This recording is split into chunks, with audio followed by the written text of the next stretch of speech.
You think you get there, and there it is. So, hi. Morning shows with you, and my hair is obviously not, and it doesn't matter what the headset does. John here, you there. Thanks for hanging out for Thursday Thoughts. And we kind of go all over the place this morning. I know that surprises all of you.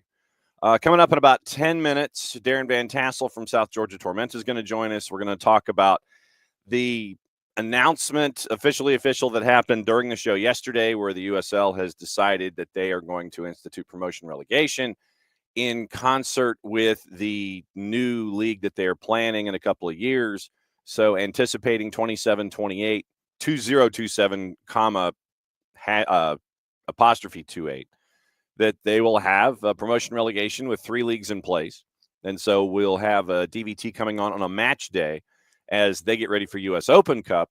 And so we're going to talk about Open Cup. We'll talk about the USL announcement. We'll talk about what else is going on in USL, in USL League One. So that's the notification. I don't know if you heard that in your ears. I heard it in mine, where once again, I'm still battling the battle of not having enough storage space on the desktop. I'm still trying to figure out how to clean things out when you sit there and it's like, yeah, I thought I cleaned out 52 gigs yesterday by dismantling one of the drives, and it's like, nah, you didn't do it.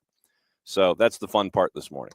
So that hasn't changed. I still have a computer that is filled with information that I don't know how it got filled with information, unless it's like cookies or something, and then I have to spend like 9 days trying to clear out cookies. But then that's hour number one. Then we'll catch you up with all the news of the morning, catch you up with what happened last night in Open Cup. And you had some moments in Open Cup, and then you got activity tonight in Open Cup as well. We'll let you know about all the cup sets and everything that happened yesterday. Get you ready for today with juice boxes. Then at 10 o'clock, it is hour number 2, where we start fully loaded with our buddy Nino Torres from Gold TV down in Peru. Couple of signings, or at least desired signings, by Chelsea from Sporting in Portugal, and one of them was with Giovanni Kenda, and we've talked about Kenda a lot. So it looks like Ruben Amorim wants to try to bring over a lot of his players, but because of the current financial situation at Manchester United, he ain't able to. So, problem there.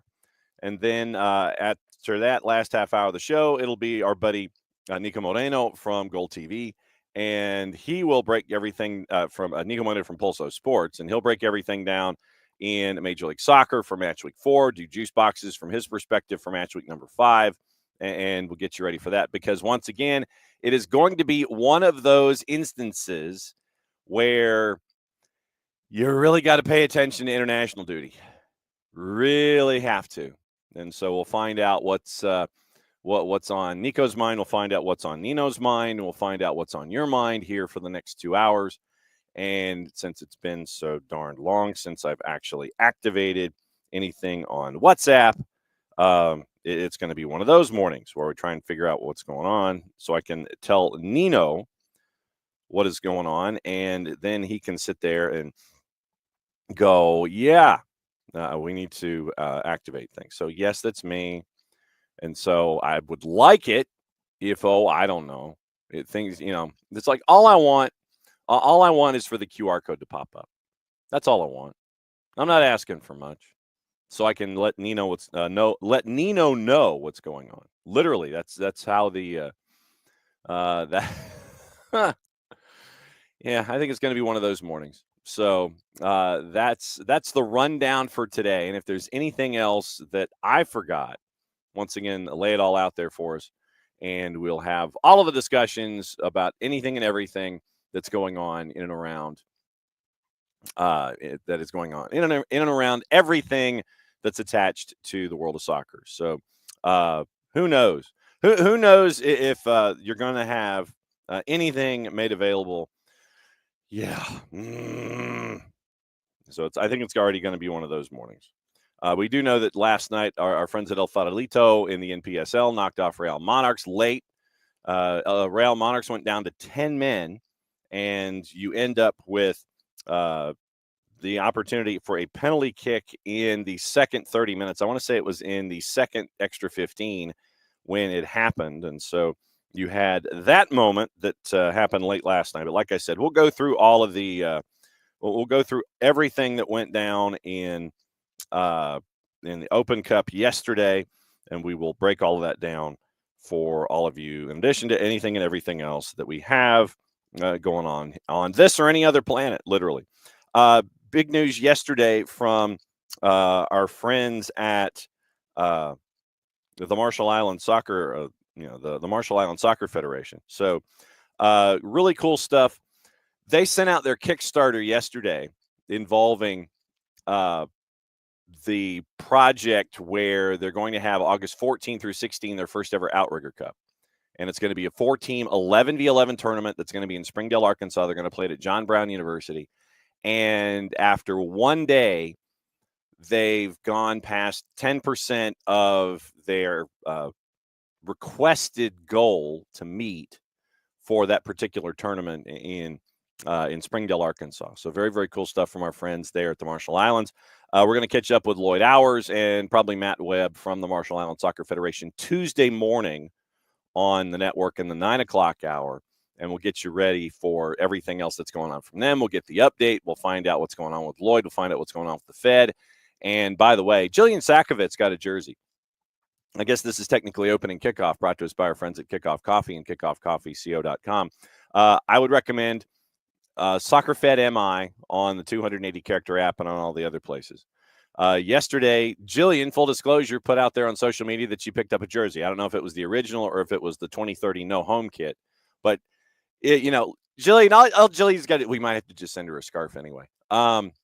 So what we may end up doing is we'll send Jillian one of our scarves that we have here as a part of our group on the other side of this door. So if you want to get Marshall Islands gear to help them out, go to the Soccer Federation website. Get all the jerseys, the bucket hats, everything. It's all the way over there.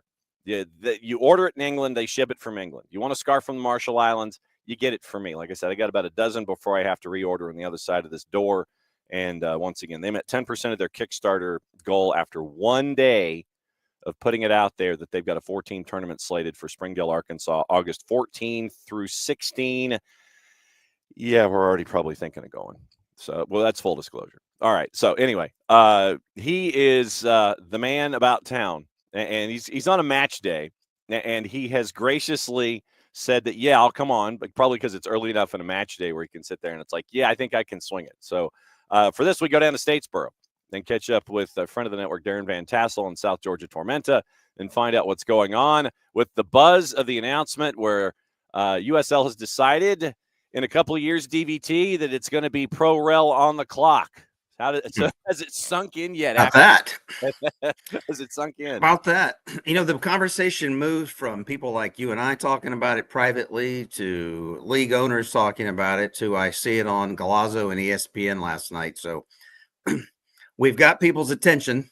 Mm-hmm. Now our goal is to do the next part, and we'll dive into the work. Listen, there's plenty of details. We're going to get some things wrong on all this. And it's just a fun announcement. It's a great announcement. And I think our league and I think the sport needs it. It's time. Let's go. It's not going to be without some challenges, but it's got giant upsides. Well, and you mentioned that, and I know that a lot of folks, they gravitated toward the announcement, but I think the biggest thing is that you still kind of have to use your first time out here on the day and go, this isn't something that's happening tomorrow. We've been talking about it for 4 or 5 years, but we still have another couple, and there are some dominoes that have to fall in place with the proposed Division I league. So you have the 3 steps that are there. This isn't something that's happening tomorrow, even though there's been all of this talk that it's been coming. That's right. And we can't get to the next steps unless we had the announcement, when we had the vote. Listen, I give the league some credit. The league put structures together for us, but this was really the owners that pushed it through. It was owner-led, and it took some time to get to it. It's a big shift, but I think fans are going to gravitate towards it. For soccer fans that this matters to it, it's a big deal. For future fans that they don't know about it, I do think the umbrella opens up a bit more where we get to get some of those folks in too. But listen, I think it beats the status quo, and we didn't want to stick with the status quo. I think sports all over our professional landscape in the United States, whether it's baseball with a pitch clock, whether it's football, American football changing kickoffs, and all the things that go on the NBA. It was our turn as pro soccer to do something, and it was something that I think we've just been missing from day one. So, listen, this is a fun and exciting time for us. It's happening in the middle of March Madness. It's happening in the middle of the Open Cup. The timing's perfect. Mm-hmm. Give us a couple of years to for the first teams to get promoted and relegated, and then we'll get even more attention. And then you had, like I've mentioned to you in the past and publicly, I've said I'm just waiting for that first owner to sit there and have the Veruca Salt moment, or the Chappelle Show, Rick James moment on the sofa, where you're just kind of going like this, no, no, no, no, no, but you got to deal with the consequences here. Yeah, you said it passed supermajority. This wasn't something where there was infighting or anything like that. So supermajority, I think, is big. I'm just still waiting for the trepidation for the owners. It's like, oh crap, we really have to focus on staying up in our league now. Well, you've got to play better. You've got to play well in this system, and I think some of us were wanting to make sure that message was also sent. You've got to play well. This is, we're keeping scores, and we want to put our best foot forward. Listen, in our own club, we've got to do better with our own ticket sales and get stadiums finished, and those are challenges that we're up for. Every club gets to do this their own way, but a path is there. If you're part of the USL, the path exists. And listen, we're in celebratory mode. We got an Open Cup game tonight. I don't want to shift it off of Pro Rel too soon, but I've been watching these Open Cup matches, John, and the amateur teams are playing. I mean, they have put some squads together, and they've really been testing the pro teams in this first round. So, so you're right. As soon as we get done here, I need to get my attention turned to game day. But back to Pro Rel, this is fun. This is exciting stuff. We've been hoping for it. And listen, soccer fans, give us a chance to make some mistakes along the way. But I think there's going to be some real interesting stuff that gets proposed, and we'll vote on it again as owners. And here we go. When it comes to the economics of it, I think that's probably one of the things that, that I know that you, as an owner and a steward of the game, and knowing that this is the next step in this for USL, for everyone that you associate with. Mm-hmm. For me, obviously, I'm, and it was stuff that you had mentioned yesterday, where there are things within USL that have to improve to be ready for this, from on the field and off the field. And I think that, we sit there, and you don't have to get bogged down in market size to sit there and say, well, obviously, right, they're the smallest market of whatever. They're obviously going to be behind the proverbial 8 ball from the beginning. That's not necessarily the case. It's how you invest from this moment forward, and how you want to tackle what's going on to determine your own viability. This isn't something where throwing money at a problem is going to be, or the next challenge is going to be, the absolute solution. It's how you navigate that to get to have the economics so you can survive, I think, is probably the biggest thing here. Let's just kind of take a step back here. We are in a league right now. It's 2025. Mm-hmm. We've got to win games. We got to put a good product on the field. We got to sell tickets, and we're winning championships. Yeah. And we're going to try to do the same thing in 26. Right. By the time we get to 27, I think, and by the way, I'm talking as me, not as a member of the sporting committee of the USL. By the time we get to 27, that's probably our first shot at, do we get ourselves, aligned for what's next. Don't know. It's too early to know those things. But if you win, mm-hmm, there's going to be prize money. If you move up to help handle what some of those new expenses will be, it's up to clubs to decide what their contracts are with players. That's no different. Right.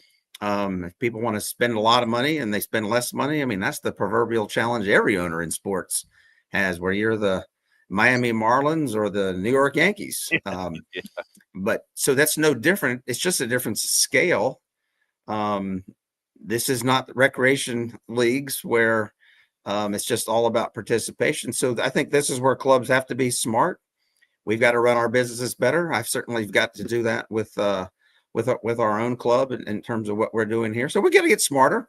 You got to build sustainable stadiums and stadium centered districts, which is what we're doing here. That's how we think we'll protect ourselves and be able to handle the finances. But yeah, the finances are real, but we're playing pro soccer. No one walked into this with an idea that we weren't. And getting positioned for what's next is what we've asked of ourselves. So we need fans to help us with that because we've got to have stadiums that are filled.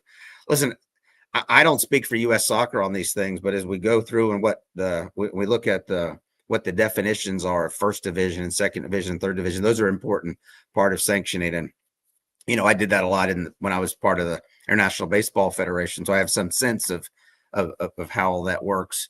The what those become in a system where teams are going to be able to move up and down based on meritocracy. Yeah. I think U.S. Soccer is willing to join us on that adventure and think about what that looks like. I would much rather see X percentage of stadiums filled than have stadiums with a certain size in them, for example. I just think it's more fun. But I'm not on the U.S. Soccer Sanctioning Committee. We'll see. I just think there's some fluidity that's coming. We've got some time to figure it out. We've got a lot of our own infrastructure to build and put in place, which we're well underway with that. We've got a lot of the retail parts of the stadium development done and getting going on some of the housing pieces that are there too. So, every club's got its own stories to do it. And I don't know that part's different. What's different is you're going to get rewarded if you win, and you get some new people to play on a schedule. Let's go do it. How much convincing do you think you need to do when it comes to the footprint, the community, possible sponsors? Because, here in the United States, unless, if you're a fan of leagues overseas, if you're a fan of leagues, in Central and South America, about promotion relegation, about the second divisions in all of these different countries.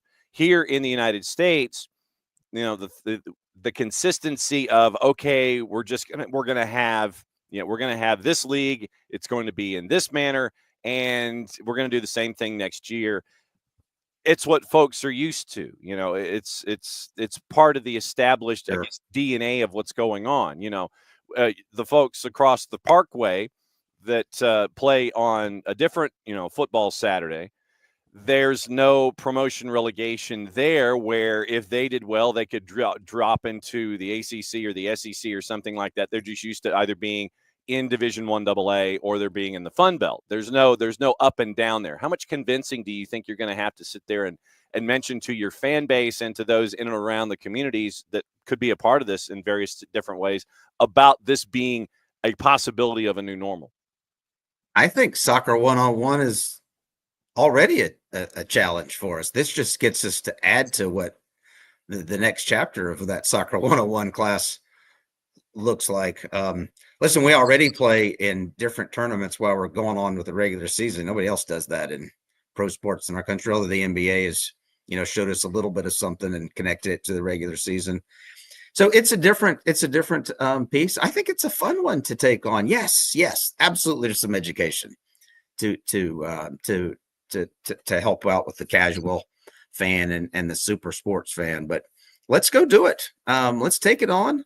I don't think there's much education to the soccer fan. Now, I want to get our stadium next phases done so people don't feel like they're coming to a construction site. That's going to be fun for us, but that's a Tormenta story. Yeah. We're part of a league that's given us a pathway to move forward. And if you're already a part of what we're doing and a sponsor and a fan, great. If the next phase of what's coming down the stretch, whether it's our things we're building at Tormenta, much less the league pathway that's going on, if that makes it more interesting, great. But I do think it it does resonate when folks feel that, this is not just something in just our area, but it's connected to things that are more global and national. I mean, both of those things. Well, it resonates with me. Maybe it won't resonate with others, but I think that's a legitimizer that we're all going to benefit from. And listen, I don't want to ever be in that game at the end of the season that the winner doesn't get relegated, but what a match that will be. I will be tuning in. I hope I'm not there as an owner. Where is the stadium project right now when it comes to you mentioned the commercial component that's there. You're working on the residential component. Where is the stadium component right now in the process of its build?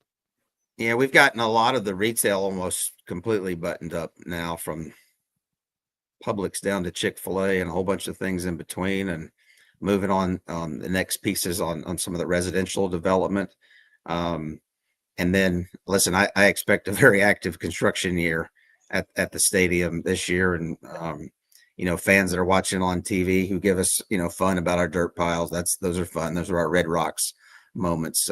It's good. Listen, it's all coming. It's taken the process has been far more lengthier than we ever wanted it to be, but it's coming, and it allows us to have the kind of facility that lets us dive right into, promotion, relegation along the way. Listen, right now we can only be promoted, so this is a pretty good deal for us. I was going to say, it's like, you're sitting there and it's like pressure's on everybody else right now. It's like, we're in League One, and it's on the rest of y'all to sit there. It's on the challenge is on you to assemble a product and a property in a three-dimensional sense, not just on the field, but off. Mm-hmm. So you can be ready for that promotion and play well within your league and get ready. When you look at USL League One this year, you lose some pieces, you've added some pieces have already said they're coming in. When you look at, once again, the continued growth of USL League One, you're starting to get the northeastern footprint, worked out with some franchises there. You did lose some pieces out west, but once again, you bring in AV Alta. They're a part of building that western footprint, but the southeast continues to add.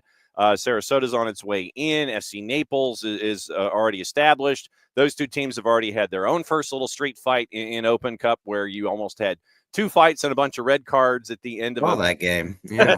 A match where it was 1-0, then it was 1-1 with 3 to go, and then you end up with a 2-1 with Naples. When you look at the growth of USL League One to prepare itself as a part of this idea for promotion relegation, where do you see USL League One right now?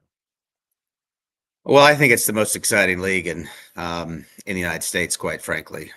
We're here to win and support our communities. We're here to develop players, and once the system is fully in place, we can put together a team that can, maybe climb ladders as well. There's a lot of teams coming into our league. I think even next year we may be in an east-west sort of divide.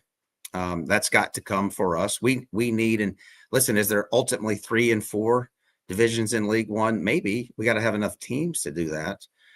I do think we're not far off from, a League One. By far off, I mean, listen, I don't think promotion relegation is far off. So forgive me for my timeline. But, 5 years out, I think we're at a league that has, 36 teams in it, maybe. In League One, I think the championship probably gets to be about 24, 26, and the first division, which if they don't call it the Premier Division, I don't know where else it's going to be called, but I haven't heard that yet.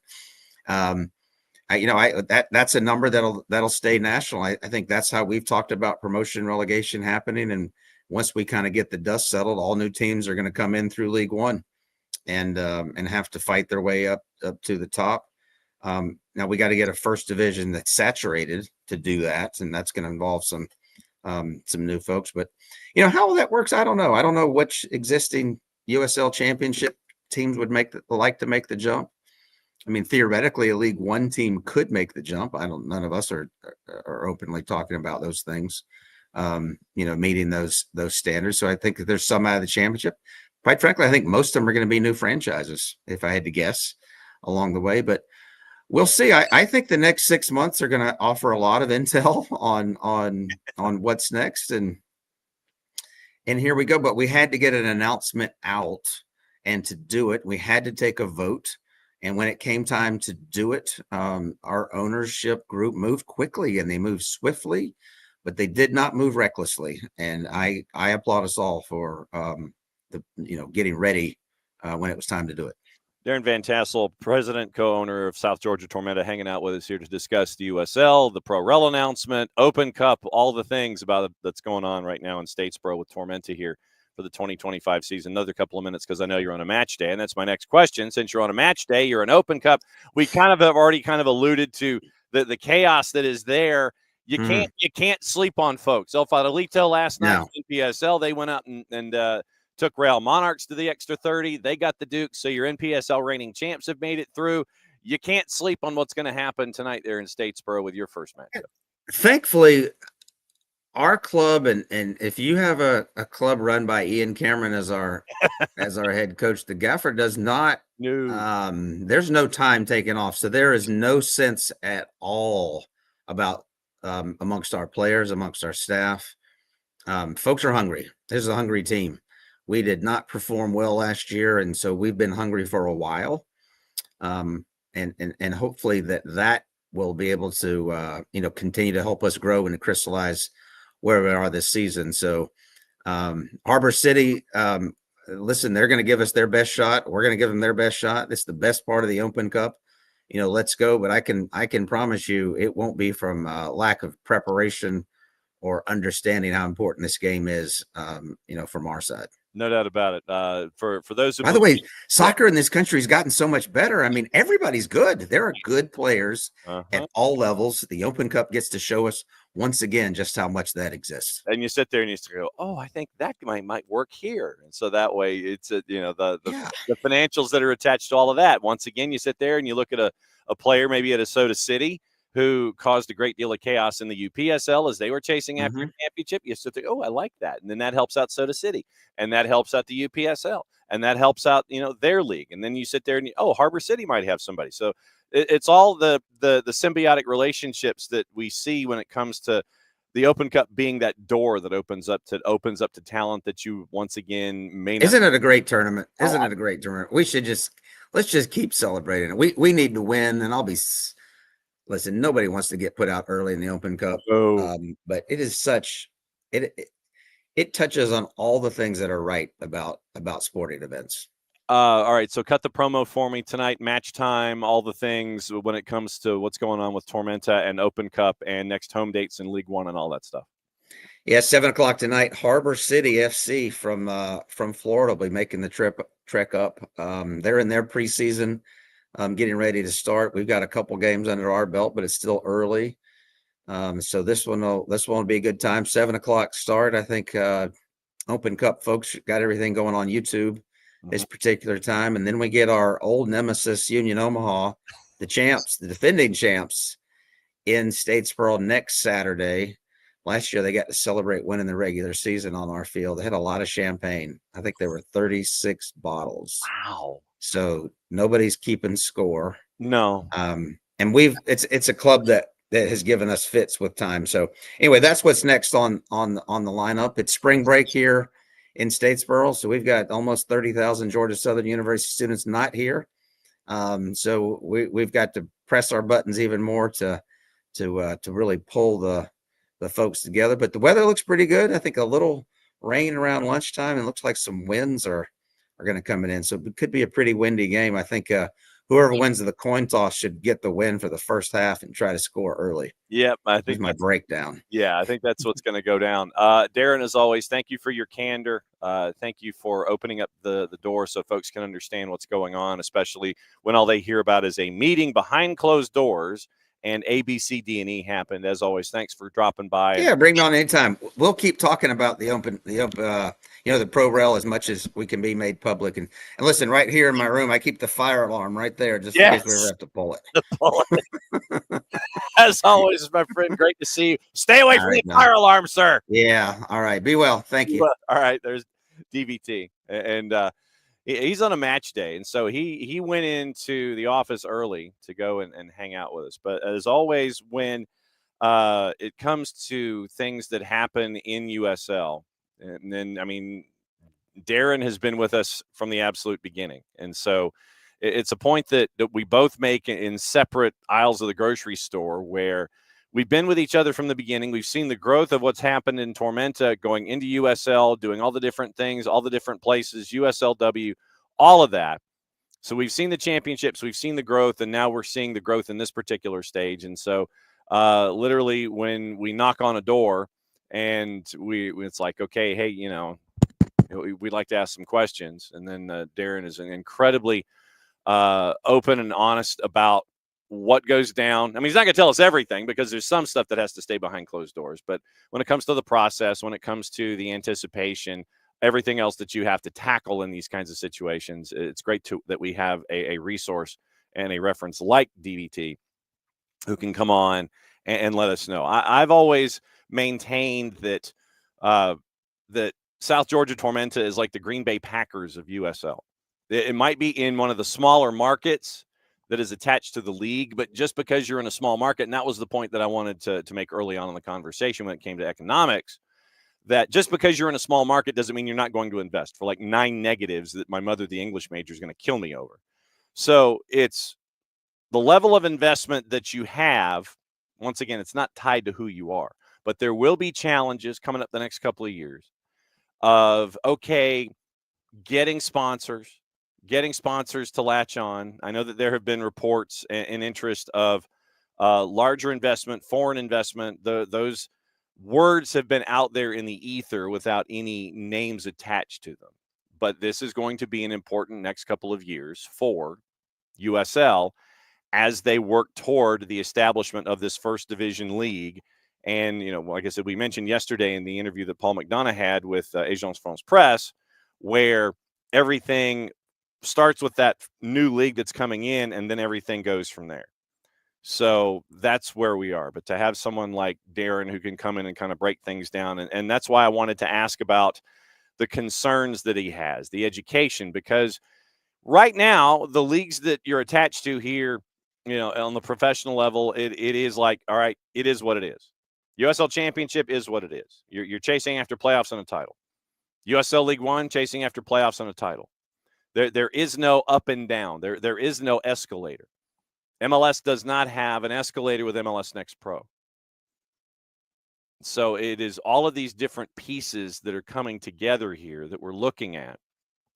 And like I said, it's going to be a couple of years, but to see the intended growth and to see USL attempt to tackle all of these issues about the economics that will be attached, bringing in these teams that might be in USL Championship currently that want to be a part of the Division I league, what's the level of investment going to have to be so they can be ready for it?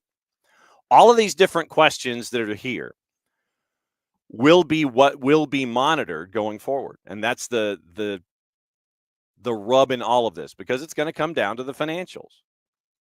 Are you going to have enough folks line up for whatever the fee is going to be a part of that Division I league? There will be teams in markets that will sit there and go, well, yeah, I'm in. Well, it's going to be something that is entirely different.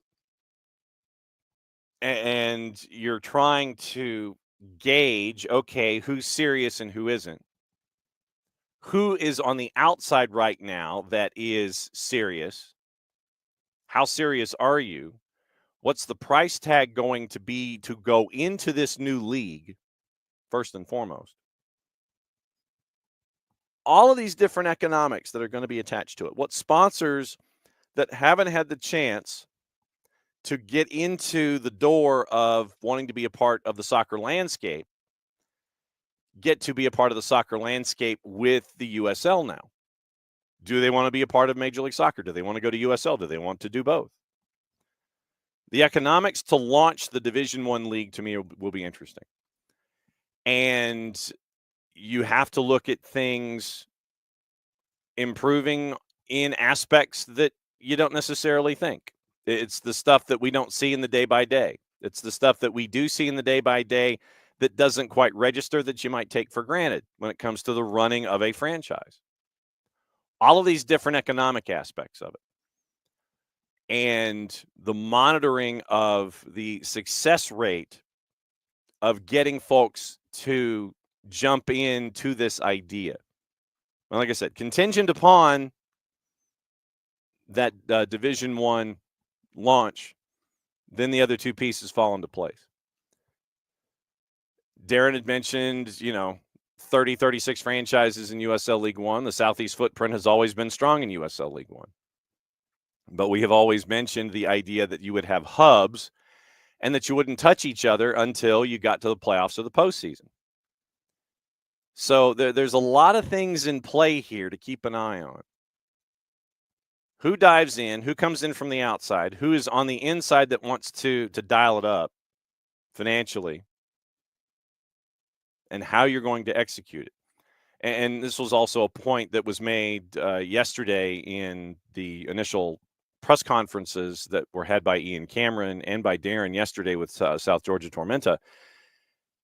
You got to focus on yourself. You can't compare yourself to others, because if you sit there and compare yourself, then you're prone to thinking too much about, oh, we've got to be like so-and-so. Well, no, you don't. You really don't. You forge your own identity in this. You're forging your own identity first and foremost with the notion of promotion and relegation being USL. But if you focus, and this is, and I'm dating myself with this particular reference, but it got to the point with the old USFL back in the 80s, after a handful of years, that they wanted to switch. They were spring football. They had spent a lot of money. They brought in a lot of talented players. You had some problems with owners and locations. So where franchises changed. The Breakers went from Boston to New Orleans to Portland. The Washington Federals, they were not looked at favorably in Washington, and they had to bounce around. You had markets where you were successful. You were in large markets. But it got to the point to where a lot of the owners who had no real qualm about the purse strings, they're like, we've got to go fall. We've got to go fall. We've got to go fall. We've got to go fall. Well, no, you don't. But you did. It didn't work. You took the NFL to court for a violation of antitrust. You won the case. You were looking for billions of dollars in damages. You got $1, which was tripled because of antitrust rulings and damages at the time. So you ended up winning the court case against the National Football League for violating antitrust policies. But instead of getting $1 billion in the deal, you got 3. Like change for a 5, 3. And that was the joke. That outside on the steps of the courthouse in New York City, the commissioners of the USFL and the NFL were standing there, and Paul Tagliabue pulled out his wallet and said, you got change for a 5. USL has to forge their own identity and focus on themselves. But there's a lot of stuff that they have to tackle. Franchises that want to be a part of that Division I aspect. Who from the USL Championship wants to go north? Anybody in USL League One want to go north and be a part of that first division?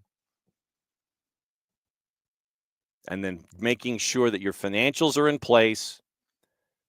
And I'm talking down to each individual franchise here, to where your long-term stability walks in concert with the desires of the league. Because what you also don't want to do is you don't want to have situations like Northern Colorado. You don't want to have situations like Central Valley. You don't want to have situations like Lansing, where you're a one and done and you don't benefit the game on the whole. That's the other aspect in all of this. You don't want to do damage to your individual markets by looking at the plate in front of you and going, yeah, I think I can polish that off. And then you get halfway through the the salad and you have your couple of slices of bread and you're working on your entree and go, man, that's a lot of food. That's the last thing you want to have happen in this situation. Is that you have all of this infrastructure and all of these ideas in place. And then all of a sudden, for whatever reason, I can't invest. I can't keep up. I can't do this. I can't do that. I got to go. You're not benefiting the game, and you're not benefiting your individual market by stepping in and then realizing that you don't have the resources to compete in whichever league you're in. I mean, when you think about it right now, with USL League One, just as our example, it is AV Alta, which is Antelope Valley in Southern California, north of Los Angeles, up in the mountains, through the mountains, Lancaster, California. Charlotte, Chattanooga, Fort Madison, so Madison, Wisconsin, Greenville, One Knox, Naples, Portland Hearts of Pine, and P-Hop with their marketing has hit home runs each and every time. Are they going to continue in the present tense to continue to be stable? Right now they're playing at Lewiston High School with their games on the board, at least for the early games. Richmond, Statesboro, Spokane, Texoma, playing at Sherman High School's Bearcat Stadium, Omaha, and Westchester, New York. So you got what? 1, 2, 3, 4, 5, 7 of your franchises currently operating. Half of your league is in the southeastern footprint. Sarasota Paradise, when they come in, will be 8. Teams looking to come in, Corpus Christi, who played Chattanooga FC and lost. And so they were a one and done. So Sarasota working their way through the ladder right now. Corpus Christi, they played an Open Cup already, heading into USL League One. But in these markets, the last thing that you want to do is sit there and go, okay, I'm in. And then when promotion relegation, if everything falls into place, you get your Division I league. You have your corporate structure where it's the Division I league, the championship, and League One. Then you don't want to sit there and it's, well, I mean, are you going to be satisfied just being a League One team? Are you satisfied just being that franchise? It's like, yeah, we're cool. We're happy to be here. We're great. We know what our limits are. We'll be fine. Or, this is always my fear in these situations. When you have the idea of a new league, that it will be, yeah, and all the bright lights and everything. And then when things start to get tough, you're like, no, I can't handle it anymore. And then you either try to find a buyer or you end up dissolving, and that does nothing any good. So I guess the message out of this is caveat emptor. Buyer beware. You know the task in front of you if you're USL. You know where you want to go. Next couple of years, you got to figure out how to get there. Satisfy all of the markers with U.S. soccer. And then make sure that you maintain instead of get to a point, burst through the door, like the Kool-Aid man, and you just go, oh, yeah. And then you're in the room, and it's like, oh, I made a mess coming through the wall. What do I do? How do I clean this up? And then have that be the problem and the question. So obviously we'll keep an eye on it over the next handful of seasons. And probably what we should do is catch up with all of the different owners here in this footprint and figure out, okay, where do we go? Where are you? What is your thought in all of this? Where are you? Where do you stand? How are you progressing? Knoxville renovated the downtown baseball stadium to turn it into a facility. AV Alta took the Lancaster Jethawks baseball stadium, and they've converted it. I don't know if you had the chance to see the scenes that were there for their first match. But they've done some renovating, and they have the permanent stands and things like that in the end zones behind the goals. And so that's So those steps are being taken. But as you continue to go forward in these processes, be wary of the steps that you take, understand the steps that you take, understand the hurdles that are coming to you, knowing that there are things that need to be improved, and go from there. So like I said, it's something that we'll keep an eye on over the next handful of seasons, and we'll see where we are. But it's always great to be able to catch up with Darren Van Tassel and find out what's on his mind in one of the more successful stories of soccer, not just in the Southeast, but across the United States, where you go academy, you invest, you have a title in League One, you have a title in USLW in the same season. And now you're continuing to grow and grow and grow. And now you have promotion relegation announcements. And you know that there are some things that you had already planned that you are trying to continue to work through. Stadium construction, live, work, play, etc. So these are all of these things that you've got to work toward. You had your own laundry list before this was added, but now it's something else to work toward over the next couple of seasons. Last night in Open Cup, we mentioned all of the cup sets that were there. Late night Spokane Velocity. Took them a while. Took them north of 90 minutes, but they beat Ballard 1-0. LAFC 2 put 7 on Arizona FC. Monterey Bay put 4 on International San Fran. El Farolito took them a little while, but they scored on a penalty in the 115th minute, I believe. And it was 11-10. They had the man advantage after a second yellow turned into a red card for Real Monarchs, so El Farolito advances yesterday. El Paso had 3 early on Harpos FC. They ended up winning that one 5-1. Little Rock Rangers probably was one of the big cup sets of the night, knocking off Birmingham Legion 1-0. Jonathan Wardlaw I texted him after the match last night. I said, congratulations. And he had thank you very much, big exclamation points afterwards. So a big night for Little Rock Rangers last night out of the Gulf Coast, knocking off Birmingham Legion. Lex SC put 5 on Southern Indiana.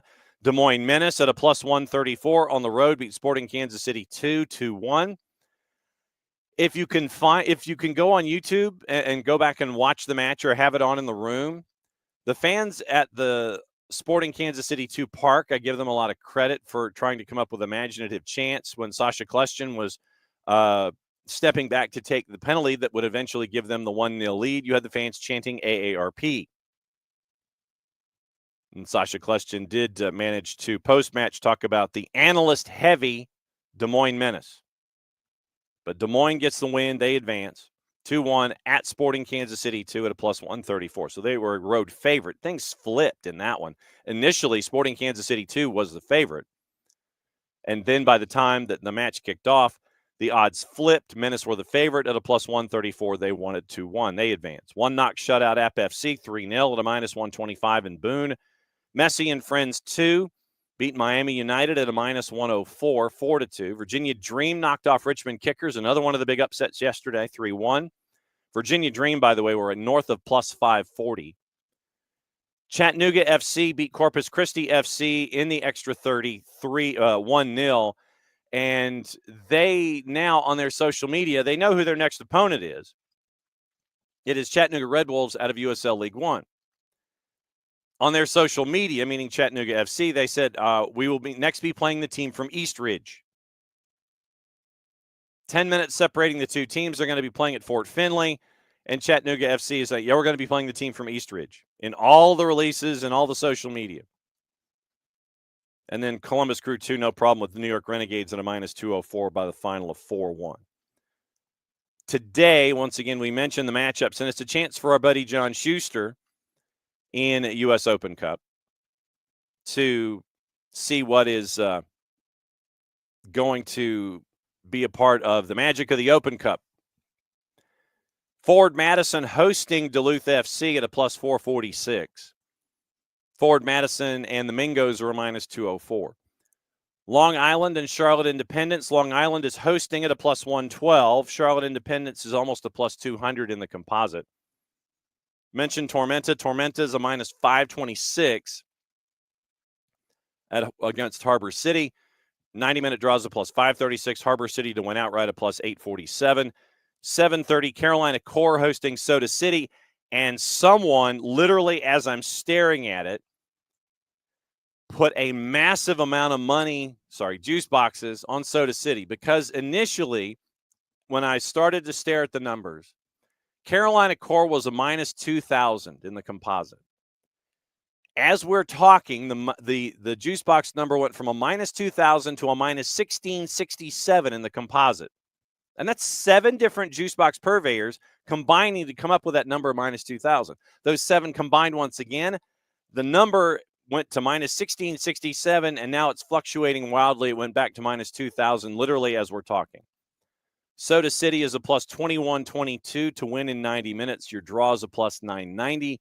And then at 7:30 at Northern Kentucky University, I imagine that's where this is going to be. FC Cincinnati 2 is a minus 10,000 hosting New York Pan Cyprians at a plus 30.40. Your 90-minute draw is a plus 1,200. The last one on the board is tomorrow. New York Flatirons and Union Omaha. Union Omaha on the road, to Darren Van Tassel's point, plus 131 as a road favorite. Flatirons are a plus 147, but I would fully imagine that Union Omaha, the Murder Owls, are going to be going from Omaha to New York and then coming to Atlanta.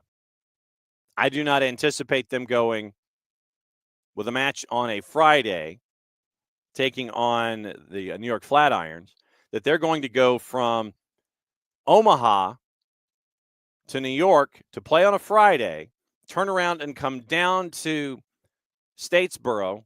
Actually, that would be next week. So anyway, it doesn't matter.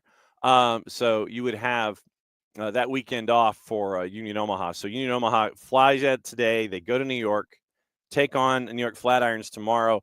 And then next weekend, it's plus 131 right now for Union Omaha, taking on the Flatirons at a plus 147. So that's the remainder of your U.S. Open Cup schedule. And yes, Abby, DVT has a different meaning in the medical world, without question. Absolutely true. Morning, Harry. Morning, Rich. And yeah, Rich, everything does come down to the financials. It does. But you can have solid financials within the context of your own business and still be okay. You just can't get, your eyes can't get too big, is what I guess my overarching message is. All this stuff is cool if you end up with TV partners that want to look at everything from USL from top down and sit there and go, yeah, we're going to invest more. And yes, if you do get promoted, you will end up with a financial windfall to help you out. You know, America's rich second, probably the second richest, because the America's richest playoff game would be the one that goes from championship to Division I. So America's second richest playoff game would be the USL League One to the championship. And you would have some financial help there, but you can't overextend yourself. You don't want to do detriment to the game. Oh, we got promoted. Let's get, our eyes get really big. Honestly, all you have to do is have a conversation with Jessica Charman about owners and sketchy owners and investing and, standards and practices and all of that stuff. All of the things that would be involved in that. So just to give you an idea of the pitfalls of something like this. So the table right now, we'll go to the championship, because in England, once again, Premier League Championship, League One, League Two. The championship to me is the largest red flag for promotion and relegation, because you have owners that want to continue to invest, but they invest and invest and invest, and you end up with issues that are attached to that level of investment. So right now, let's go full table. Leeds, Sheffield United, Burnley, Sunderland, West Brom. 5 of the top 6 right now have a history in the Premier League. It's been a while for Coventry City. Outside of that, 7th, Bristol City, no history. Middlesbrough, they had a one and done with Aitor Karanka as head coach, or they were up for maybe a season or two. Didn't last very long. Blackburn, after they were relegated, they've never been back. All you have to do is go back and look at the video when they were going to be relegated, and the Venky's chicken restaurant, the Venky's family that owns the chicken restaurant, somehow someone at Ewood Stadium smuggled in a live chicken as a form of protest for Blackburn. Blackburn has not been back since they've been relegated. Watford is 10th, 5 points out of the playoffs. Millwall, it's been a while, I think, since they've been in the top flight. Sheffield Wednesday, it's been a while. Norwich, they've been promoted in the past, but I think that when they lost their primary ownership with the woman who is the equivalent of Martha Stewart in England, they haven't had the financials. They haven't been back. Preston North End, I don't think they've been in the top flight, or if they have, it was at the very, very beginning. QPR, it's been a while. Swansea, it's been a while. Portsmouth, remember, they had to go through liquidation, and then Michael Eisner and his group tried to buy them, and they've tried to turn them into head back up. They were all the way down in League Two. They're now back in the championship. They're probably going to stay in the championship. They're 4 points out of safety. They probably will stay because there are teams that are worse. But they haven't been back to the top flight. Oxford United, they're on a roll. Hull City, they've been relegated. Now they're back in the championship. So they went from Prem to championship to League One, back up to the championship. Stoke, struggling, 1 point away from safety. Cardiff, struggling, 1 point away from safety. Derby, they had points deductions. They went into League One. They're back in the championship. And right now, all things being equal, they would be also heading back to League One. Luton is in free fall. After what happened last year, they were in the Premier League, went into the championship, and this year they've only won 9 of 38. They're currently in the relegation zone. So they could be going in a couple of seasons from the Premier League to the championship to League One. Plymouth Argyle has made their climb up from League Two. They're at the bottom of the championship. They'll end up in League One. So promotion relegation, that's that, just to give you the example of the championship and the money that's being thrown at it. You can throw all the money in the world at it, and it doesn't help if it's not managed correctly and you don't find the talent to dig into it. Hour number 2 on a Thursday. We know what that means. It means that we catch up with our dear friend and his security detail in Lima, Peru. And we find out what is going on when someone comes in fully loaded. Because there's a lot of ish going on around the world, and we always go to this guy to talk about all of the ish, good or bad. Yellow, yellow, yellow. What is up as we go fully loaded on a Thursday? Yellow, Johnny, Jello, Soccer Down here, fans, and here we are on another Thursday, absolutely fully loaded here. CONMEBOL is on fire, Copa Libertadores is on fire. We got a couple of things from across the pond, and I'll tell you guys in a second. It's gonna be fun. So I'm all pumped up about to be here like every week, brother.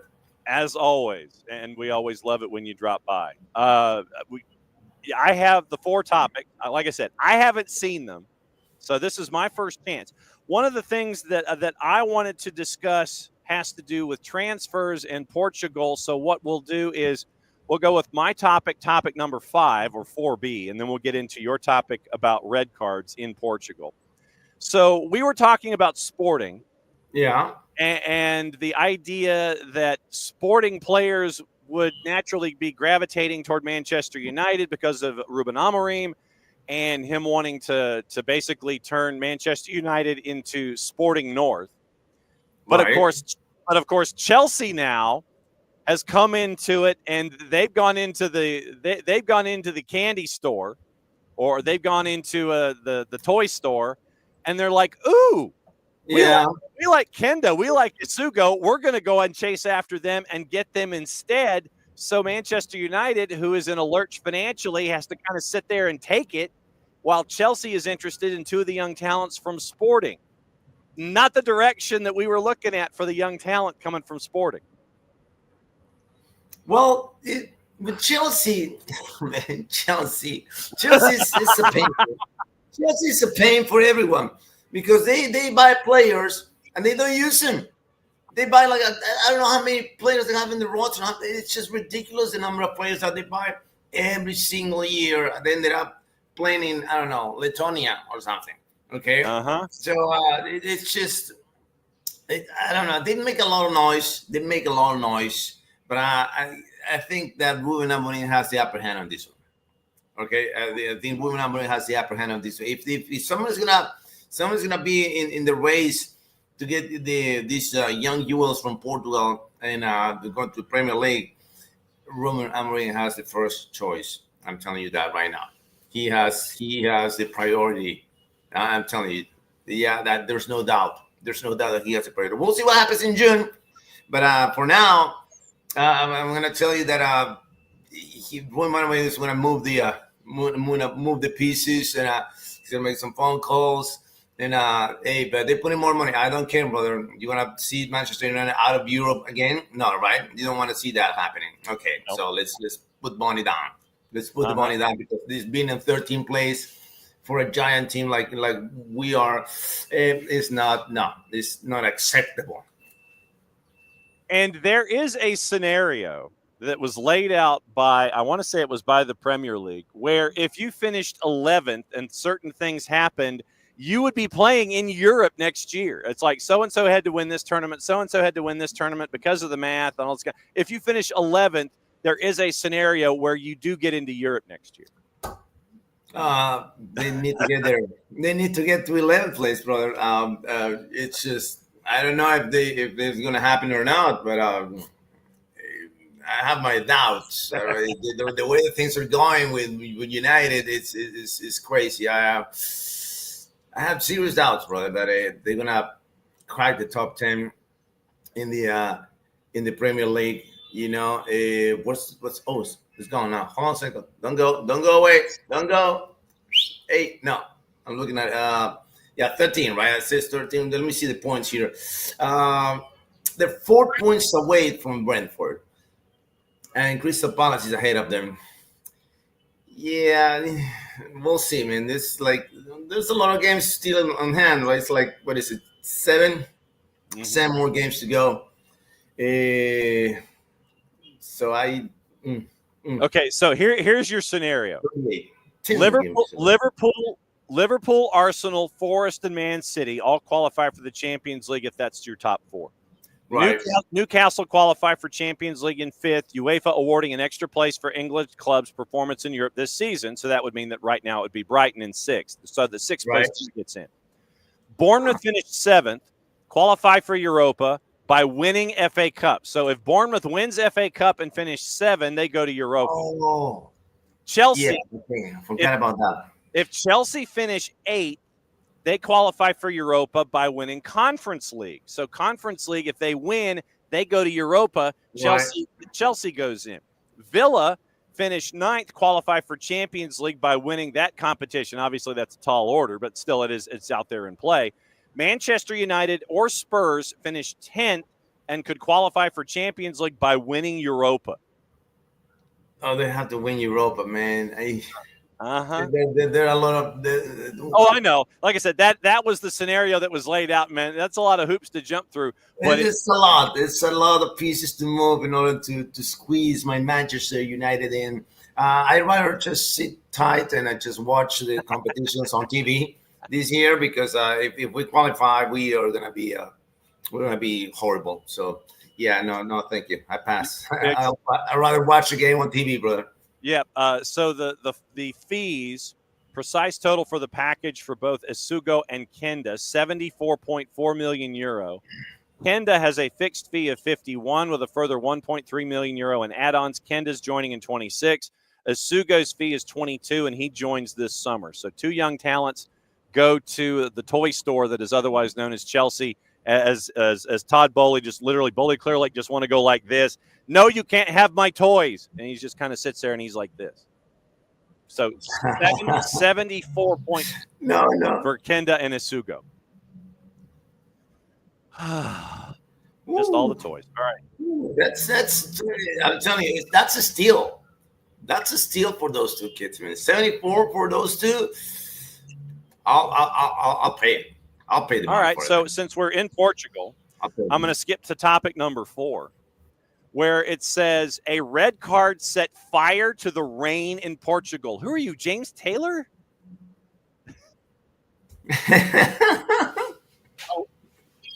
Brother, it was crazy, right? It was crazy. I was calling this Porto game over the weekend. We're facing ABS. It's a team that there's dead last in the competition. They're really in the back side of the story here. With my friend Memo Cho under the pipes for ABS, suffering in Portugal. But there was a red card, right? It's a red card to this Uruguayan player, Nacho Rodriguez. He got the first yellow in the first half, and then the second half, first 2 minutes, boom, red card. And I was like, hold on a second. Wait a second. There's this another red card in a Porto game? So I tweeted it, right? I tweeted, hey, there's another red card in a Porto game. Oh, surprise. Although this one was absolutely right, the call, right? Brother, you have no idea how they used to love me in Porto. Not anymore. They don't love me anymore in Porto because I said this. And then it was this backlash. Lots of people throwing a lot of stories, right? And then I said, hold on a second. Let me check the stats because I'm pretty sure that there are a lot of red cards. And in Porto games for the opponents. So I went to the stats and checked every single game. 12 red cards for the opponents in this season. How many in the Benfica games? 2. How many in the Sporting Club games? 1. So I put the facts in there. All right, these are the facts. Oh my God. Boom, again. Boom, boom, boom, boom. Lots of stats. So on Tuesday night, we go to the Tuesday nights, the Leo Portugal podcast that we do. And I have a member of the Porto side, a Benfica guy, a Sporting guy, everyone from one team. And the Porto guy broke down every single red card, right? And turns out that, 99% of the red cards were in the 89th and between the 89th and the 94th minutes of the game. When the games were already decided, right? So it was kind of like, it was crazy. It was awesome because it just created a thread. Everyone was writing to me, messaging me, sending more stats. They sent me stats from the 2003 season where Benfica got more red cards and like unreal. Only for one red card and one tweet. Over the weekend. You sit there and you're just kind of like, well, you look at the red cards. You see when the red cards happen. You see, so you're like, right. Okay. And so what you've done, sir, is you have given food for thought for everybody when they come and watch you on Gold TV and they watch the coverage of the Portuguese League. It gives them something to sit there, they can hang their hat on and watch when you're calling the matches on Gold TV. You can keep an eye on the red card count. See that. Yeah, and I keep an eye on every detail. And I love to catch the details.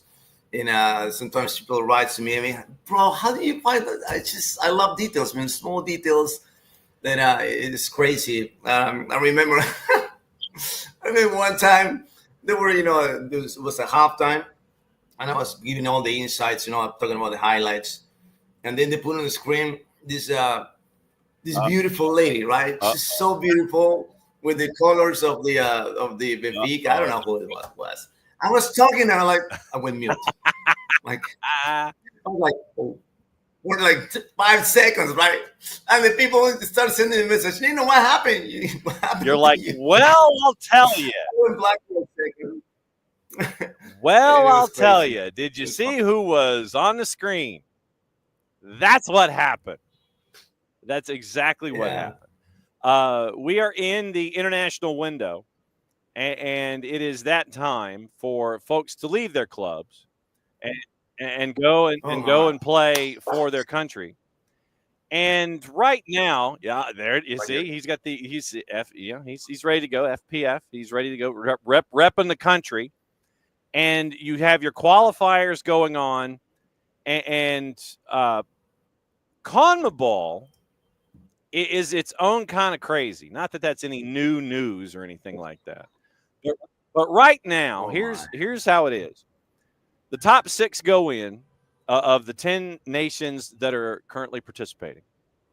The 7th goes into a playoff, probably. I think it's against Oceania, and in all intents and purposes, unless something happens we don't know about, you're going to get 7 teams getting in from South America. After 12 rounds, and you play 6 more matches. And by the way, we'd like to congratulate Japan for being the first team to qualify for the 26 World Cup early this morning. Argentina 5 points clear of Uruguay, and then that's when the fun starts. Uruguay at 20 points. Ecuador, even with a points deduction by the Federation, 19. 2 goals ahead of Colombia. And it is... with a penalty also, because they got 3 less so points Ecuador's than at 19. else. Colombia is at 19 with 1 less win. Brazil is at 18. Paraguay is at 17. So basically 3 through 6, 4 teams, 2 points. Bolivia right now is in the 7 slot. They have a horrendous goal difference at a -14. But Venezuela is at 12 points. Chile is at 9.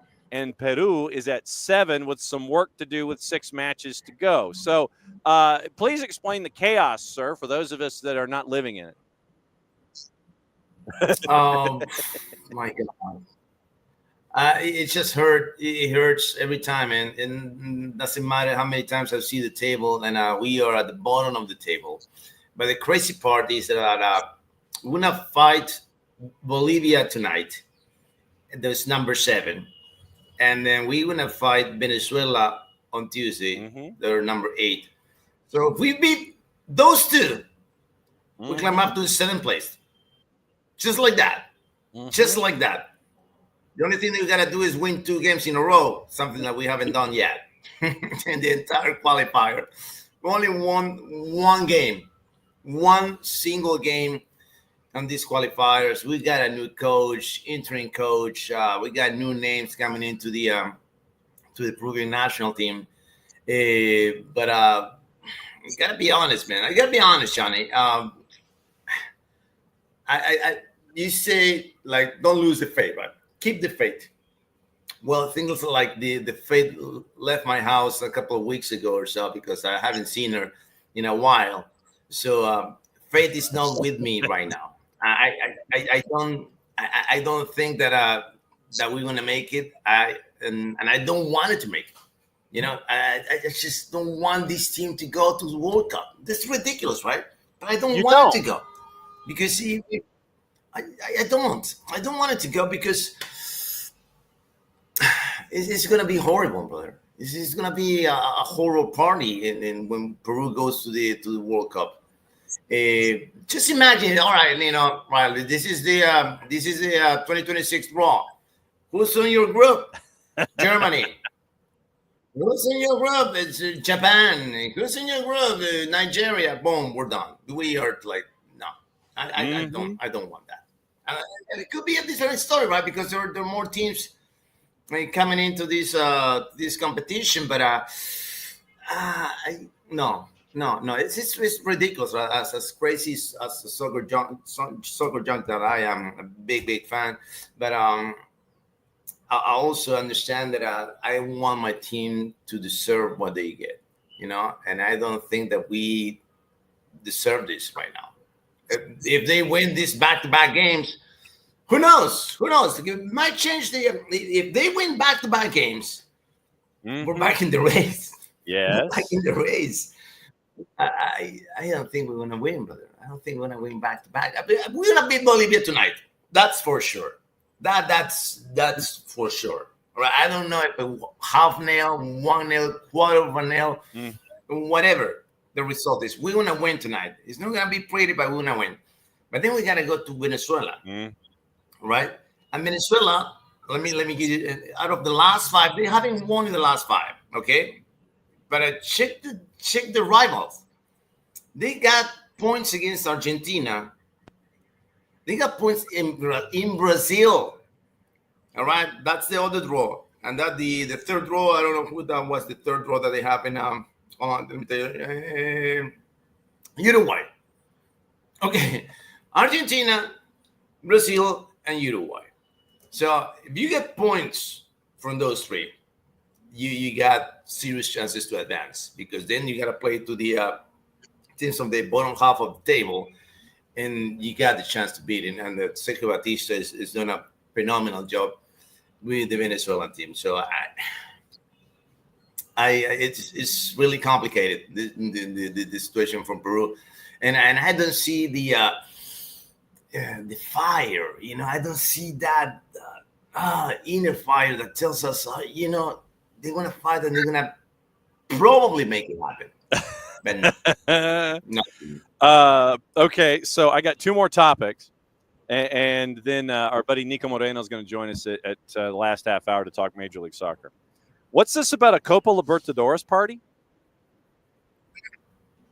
Oh, the Copa Libertadores party. Yes, sir. Yes. All the groups are set. All the groups are set on Monday.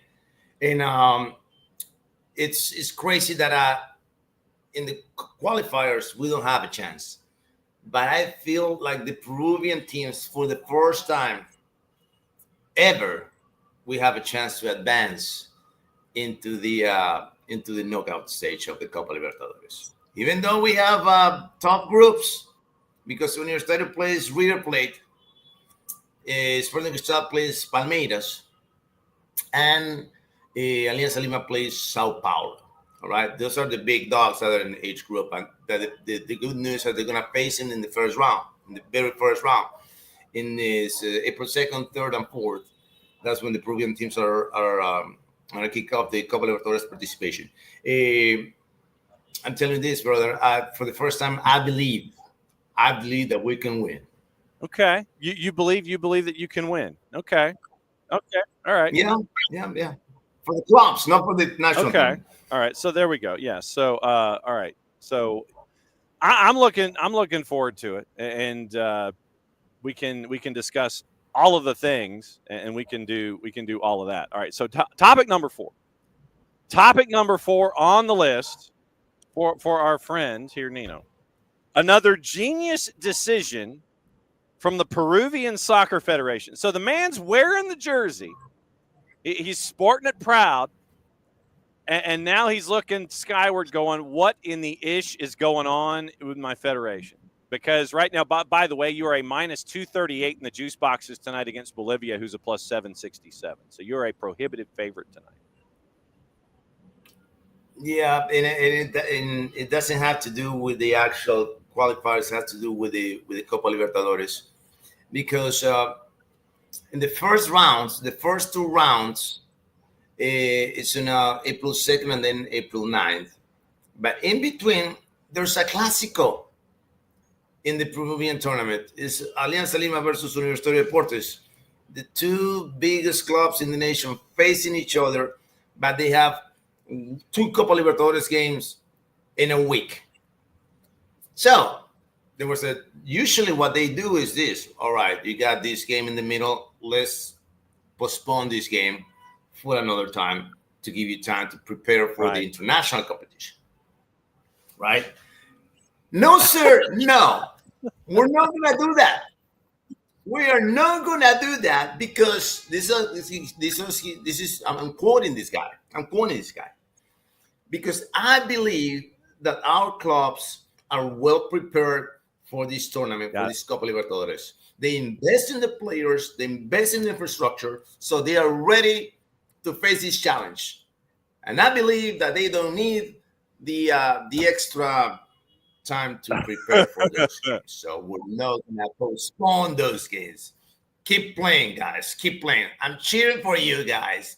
But no, if I can free up the calendar for you, I'm not going to do it. I'm not going to free up the calendar for you, because I trust you. I trust in your powers. I trust in your abilities. You almost gave us the explicit rating this morning, sir. Man, it's why? Why? I mean, this is why are you playing against you? Why are you playing against your own teams? If I had the chance to give more possibilities, an extra, every single detail matters, right? If he can give you an extra day to rest, I will give it to you, right? you are representing my country, representing my league, that they're dead last in the competition. That's why when it comes to the Copa Libertadores draws, we are in the last group. So the chances are that we're going to be in the group with at least one Copa Libertadores champion or at least one Brazilian team.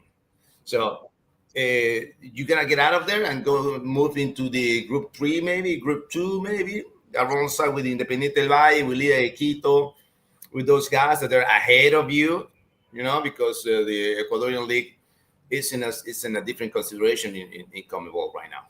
That's why they're in the second. They're not the third. In the second group, which is 4 groups, right? 1, 2, 3, 4 groups. First group is with the champions, with the highest teams in CONMEBOL. Then the second ones and the third one, and then we are fourth, dead last. So yeah, you gotta play with the big dogs every single time when you go into a group stage. But yeah, it is, so if I'm looking at the group stage correctly, with all, good Lord, you've got A, B, C, D, E, F, G, H, 8 groups. 8. Estudiantes, Botafogo, Universidad de Chile, and Carabobo are in A. River Plate, Universidad de Deportes, Barcelona, and Independiente del Valle are in B. Flamengo, Liga de Quito, Deportivo Táchira, and Central Córdoba are in C. Sao Paulo, Alianza Lima, Libertad Asunción, and Talleres Córdoba are in D. Racing Club, Fortaleza, Colo-Colo, and Bucaramanga are in E. Internacional, Bahia, Atlético Nacional, and Nacional, not to be confused. Do not do that every time. Right there too, from Colombia. That's F. Palmeiras, Sporting Cristal, Bolivar, and Cerro Porteño are in G. And Vélez Sarsfield, Peñarol, Olimpia, Asunción, and Bulo. I know, San Antonio de Bulo. That's crazy, man. Never heard of that team. First time I hear. Those are your 32 in the group stage, and the matches in Copa Libertadores start on April Fools. Is the first day of the group stage. Yeah. Estudiantes, Carabobo hosting Estudiantes, Cerro Porteño, Bolivar, Bucaramanga, Colo-Colo, Fortaleza, Racing Club, Alianza Lima, Libertad Asunción, and Barcelona of Ecuador against Independiente del Valle. The only road team that's favored right now is Colo-Colo, and they are a plus 127 at Bucaramanga. Actually, I take it back. Estudiantes is favored at a minus 135 going to Carabobo. So that's your early look at the group stage in the Copa Libertadores. Where are you? What you calling this weekend, sir? What are you doing?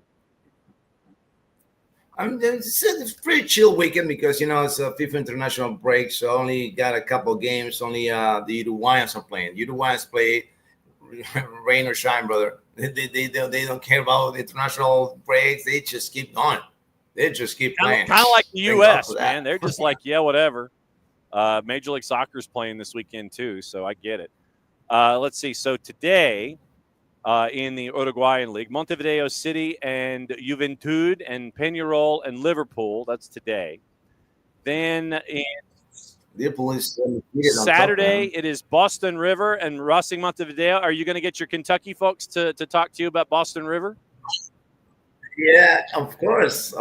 They always pumped up about that, brother. Nacional and Plaza Colonia, Defensor and Cerro Largo, and then on Sunday, Progreso, River Plates, CA Cerro and Danubio, and Wanderers and Miramar. Where are you? I'm on the Nacional, Plaza Colonia, and Cerro versus Danubios. Nacional on Saturday was at 5 p.m. 6 p.m. Because you're 1 hour ahead. And Cerro Danubio is 5:45. So 2 games for the weekend. Pretty chill weekend for me. 4:45. So, I think they finally get the time change here this weekend. So 4:45 Sunday and 6 o'clock with Nacional and Plaza Colonia on your Saturday. As always, my friend, it is great to see you. Gold TV, fully loaded. You have your Tuga Tuesdays where you get to talk about anything and everything. What else on the schedule have I missed? What else is going on? No, nothing else. But the next week, even though I got a pretty chill weekend, throughout the week, Uruguayan League goes all in, man. We got like 2, 3, 4, 5 games during the week. So it's gonna be crazy, man. It's gonna be a crazy week As ahead of always, us, man. my friend, it is great to go around the world with you in 30 minutes, where we get to talk about anything and everything that's on your mind, where you get to educate us and remind us about the world's game and what we're missing out on when we don't get to see it through your lens. As always, my friend, great to see you. Glad you're safe. Where's the protection detail? Hold on a second. Let me. See, this is what happens when he moves things. So he moved his computer, trying to find the protection detail. I'm going to hang out here because he's going to plug everything back in. Yeah, see, he unplugged it because he was moving his computer trying to show us the protection detail. And no, I know how this works. Do I just? Yeah, you know what? Hold Yeah. on. I'm here, right? I'm still back, right? Yeah, you're back. You're good. Back, Johnny. Yeah, you're good. All right. Just 1 second. Don't go. Okay.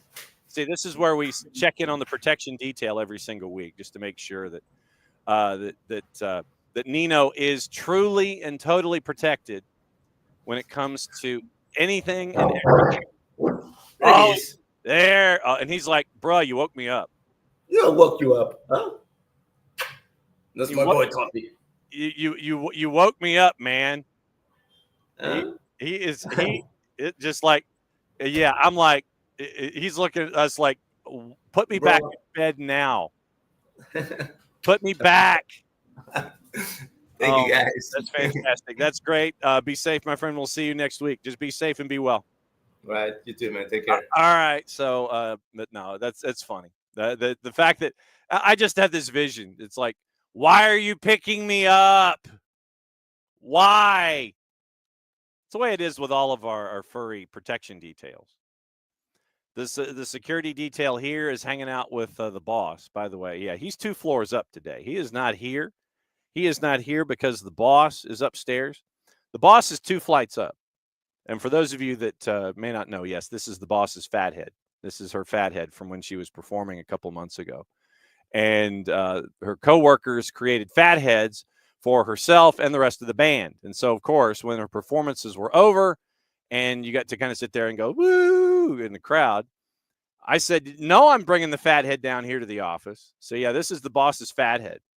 And so, for those of you that have not had the opportunity, yes, this is the boss's fat head. And so, yes, this hangs out in the office. And so I know people will sit there and go, what is that? Well, it's the boss, and she's on a fat head. And so that's how this works. So, yeah, so the boss is on a fat head. And so she hangs out in the office, except when she's not here, the rowdy man is below camera level. When she is here, the rowdy man is with the boss 2 flights up in the other office. So that's where we are.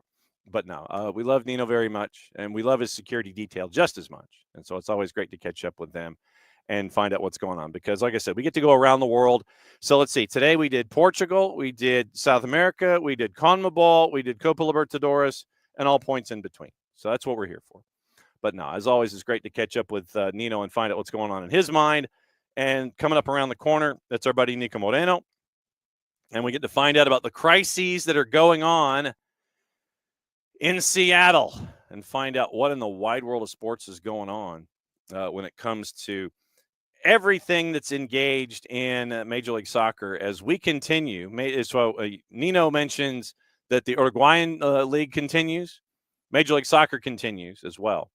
And so we've heard from Laurel Failer. We found out what's going on there. By the way, we'll end with FC Cincinnati and Atlanta United, but right now FC Cincinnati at home is a minus 130, where most of the offense looks like it's intact for FC Cincinnati. The back line, as Laurel mentioned yesterday, kind of a work in progress, kind of a work in progress. And so it might look like a couple of different things. So no Denke, no Hadibi, no Flores, maybe no Miles. We'll keep an eye on that. Maybe Laurel will crash in the second hour on Friday and let us know what's on her mind there. No Shirilla, no Miazga. So she was anticipating Alvis Powell and DeAndre Yedlin as your center backs. Alvis Powell is, by comparison, not the tallest of individuals, so it might be an advantage for Atlanta United on set pieces and crosses. So she was thinking it was going to be Alvis Powell, DeAndre Yedlin as your center backs. You've got Engel and Powell and possibly Nick Hagland, and Yedlin maybe as a part of your back four if you keep your 4-2-3-1. And you have Sergi Santos, Yuya Kubo. Just ask Jared about Yuya Kubo, Corey Baird, Evander, and Luca Orejano, along with Loboto and Buka probably as the two that would be in front of that back four. So looks like, obviously, kind of like Atlanta United, the offense is probably going to be in place. So the offense for Cincinnati, short of not having Kevin Denke, should be about as normal as it is, but the back line would be suspect. For Atlanta United, Miranchuk, Saba, and Latelat are all there. Miguel Almiron is on international duty. So you're wondering what it's going to look like in the midfield. You're monitoring the health of Mateus Click. We'll talk to Maddie tomorrow. Maddie is going to crash tomorrow, and she'll let us know what's on her mind. Jason will be in as well to talk about what's on his mind. Hour number 2 will be the weekend whip around, patent pending, trademark coming sooner, hopefully, rather than later, when it comes to everything Major League Soccer and specifically Atlanta United. Maddie was in her car this morning and she checked in. And so we were mentioning the fact that Jillian Sakovits picked up her Marshall Islands jersey. And so now we just need for Maddie to remind Jillian that Maddie is the one who's modeling the scarf. Once again, before Nico comes in, let's go through all of the other promos and we'll say hi to everybody who's here this morning. Once again, Grady Baby Co. Collaboration there is to help out middle school soccer programs attached to Atlanta Public Schools. Soccer is just better in Atlanta. You can get it in the red or the black, gold embossed t-shirt, sweatshirt, SDH logo here, Grady Baby logo here. Olive and York helps out our Soccer for Good campaigns. And with that, you can get your first ever SDH jersey modeled by our Sophia Cupertino, our Madison Cruz, and our Greg Garza. You can get the Navy jersey, and you can get it, once again, Kaiser Permanente on the front, Soccer for Good on one, Beyond Goals on the other. Get it personalized. It can either be in the white letters and numerals or the Carolina blue letters and numerals. That can be how that goes there. Also, you can get that, and it's the old school floppy collar and those kinds of things. So very, very cool from our friends at Olive and York to help out there as well. Don't forget that you can become a Fanatico. You can become a Fanatico, and we'll get into that as well. But once again, $10 a year, you get to be a Fanatico. You get a bunch of discounts. You get to join on our Chant app. So it is group.chant.fan/soccerdownhere/join, and you get to be a Fanatico. Group.chant.fan/soccerdownhere/join. You get to join us on our Chant app and get a bunch of discounts at a bunch of really cool places, including Chateau Arenal in Costa Rica, by being a Fanatico. All right. Last half hour here on a Thursday. We know what that means. We know that means it's time for someone to check in with his probably second cup of coffee, might even be his third. So we'll go to Seattle. I mean, how many shows can go from Peru to Seattle back to back and find out what's going on in Major League Soccer with our buddy Nico Moreno? Nico, which cup of coffee are you on, sir? I'm on number 1 so far. Am I too high up here? I had to move because of other lighting purposes, but yeah, man, just cup number 1. We are getting on our way. Lots to talk about here with MLS, with the Seattle Sounders, where the clouds are looming, and they say that when it rains, it pours, and boy, has that been the truth for this Sounders team. The West has been the Wild West. It's been fun. Yeah, well, it's been fun, except for you having to cover the Sounders at the Providence and Swedish Funhouse. I mean, the Funhouse has not been a funhouse for you. You mentioned clouds and storm clouds and everything. I mean, what is the vibe right now with what's going on in Seattle with what isn't going on in Seattle? Look, the overall outlook of the team isn't great, as it shouldn't be. They just got bounced off CCC. They have a bad result in St. Louis, and in between all of that, you lose a lot of players. Looking into the future, there is a hope that, and we have been told that the Sounders are out there looking for a replacement for Paul Arriola. So what does that look like? Is still to be determined. It's not going to be anything that's going to blow anybody off the shelf or anything like that. It's not going to be a U22 signing. It's going to be more of an MLS experienced player that can come in and contribute. But when you look at the last two games, there's just a lot of consistent issues.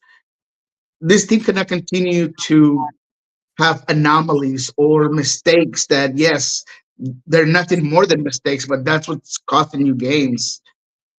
In this one against St. Louis, it's a slip from Jackson Reagan. He touches the ball with his hands. It's a reaction thing. I'm not blaming the guy, but you do give a free kick on top of the 18, and Lowen puts it away for St. Louis, and that's the game. You're unable to do more offensively, which going into the season, I had sat it here in front of you in your audience and told you that it was going to be more dynamic, that it was going to have a lot more goals.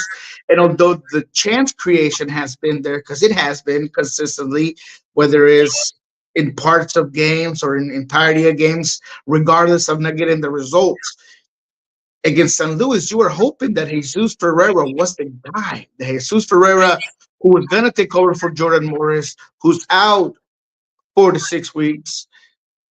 That was going to be that guy that you were going to depend on, because that's why you brought him on, right? You brought him on to be that guy that was either going to play with Jordan or instead of Jordan if you needed to.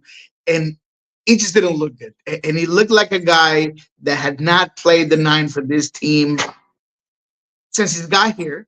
And lack of communication, lack of understanding of where he wanted to be. He had some good runs. He really did. And I'm not worried about Jesus Ferreira, the player, but I am worried about Jesus Ferreira, the player for this system and team, because he had not gotten the consistent minutes up there. So I was happy to hear Brian Smetzer yesterday at Sweetest in Providence Performance Clubhouse say that apparently he's been in restriction of minutes.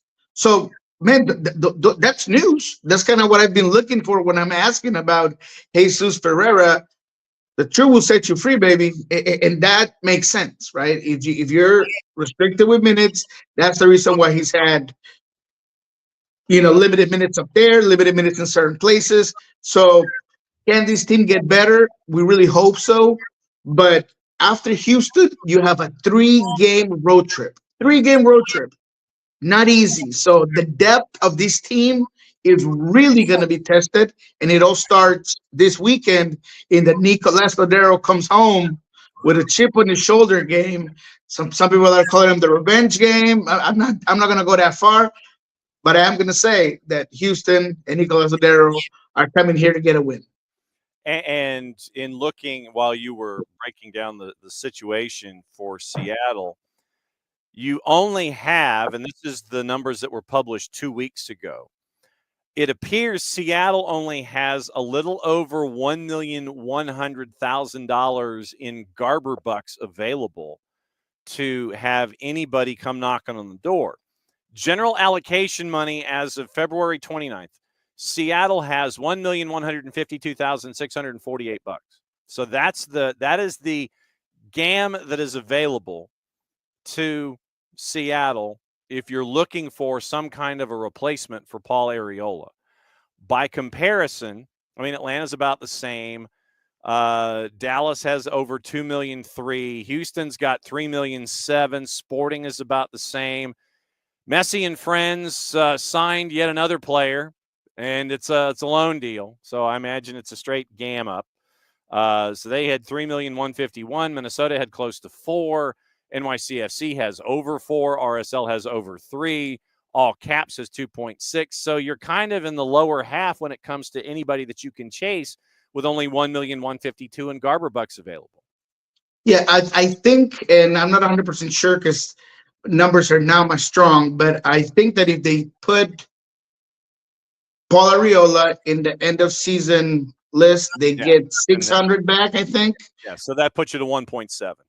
Yeah, so I think that's what they're going to have to work with. And when I look around the league, they're going to be looking for players that are experienced, that are within that range, and that the salary is not going to be too high because they're not going to get someone with a 2-year contract that they're going to have to pay next season. So, they're limited. A couple of the guys that I'm looking at are interesting.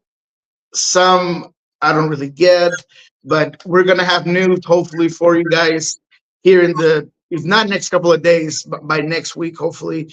But Sounders are active out there looking for a replacement. So can that make a difference? Absolutely. Absolutely. I think they do need someone to come in and just add more depth, right? So when you look at this team, and I look at the starting 11 in St. Louis, it was a good starting. You, Oh, you guys going. You need to be able to be that guy that you were hoping he was going to be at the ninth position. You got to get more out of Manungu, more out of Polariola, more out of Albert Rusnak. Look, Albert, he does a lot of great things, and he's a great link-up player, and he makes every set piece important for Seattle, something that they haven't had in the past. But he just hasn't had that moment to just say, this is my team, this is where I'm at, this is why I'm here. And I think that's what people have been looking for. And he's going to have to amplify his game for Seattle to do better. the starting lineup, by the way, and I am going to ask you about the penalty call that wasn't called late. It was Stephen Fry, Nuhu, Bell, and Reagan as your back three, your midfield four, Rothrock, Vargas, and the Roldans, and then your up front three, Rusnak, Jesus Ferreira, and Georgie Manungu. That was your starting lineup out of the blocks last time. On the bench, you had Musovsky, who came in for Ferreira, Kalani Costa Rienzi, who came in for Rothrock for the final 10, and Danny Leyva, who came in on a double change for Christian Roldan. You sat Jacob Castro, Andrew Thomas, Travian Sosa, Cody Baker, Stuart Hawkins, and JP. And so that was what you did last time out in the 1-0 loss. I know that there was a lot of hue and cry, and we talked about it on Monday with reffing down here. But what did you think about the late penalty call that turned out not to be called?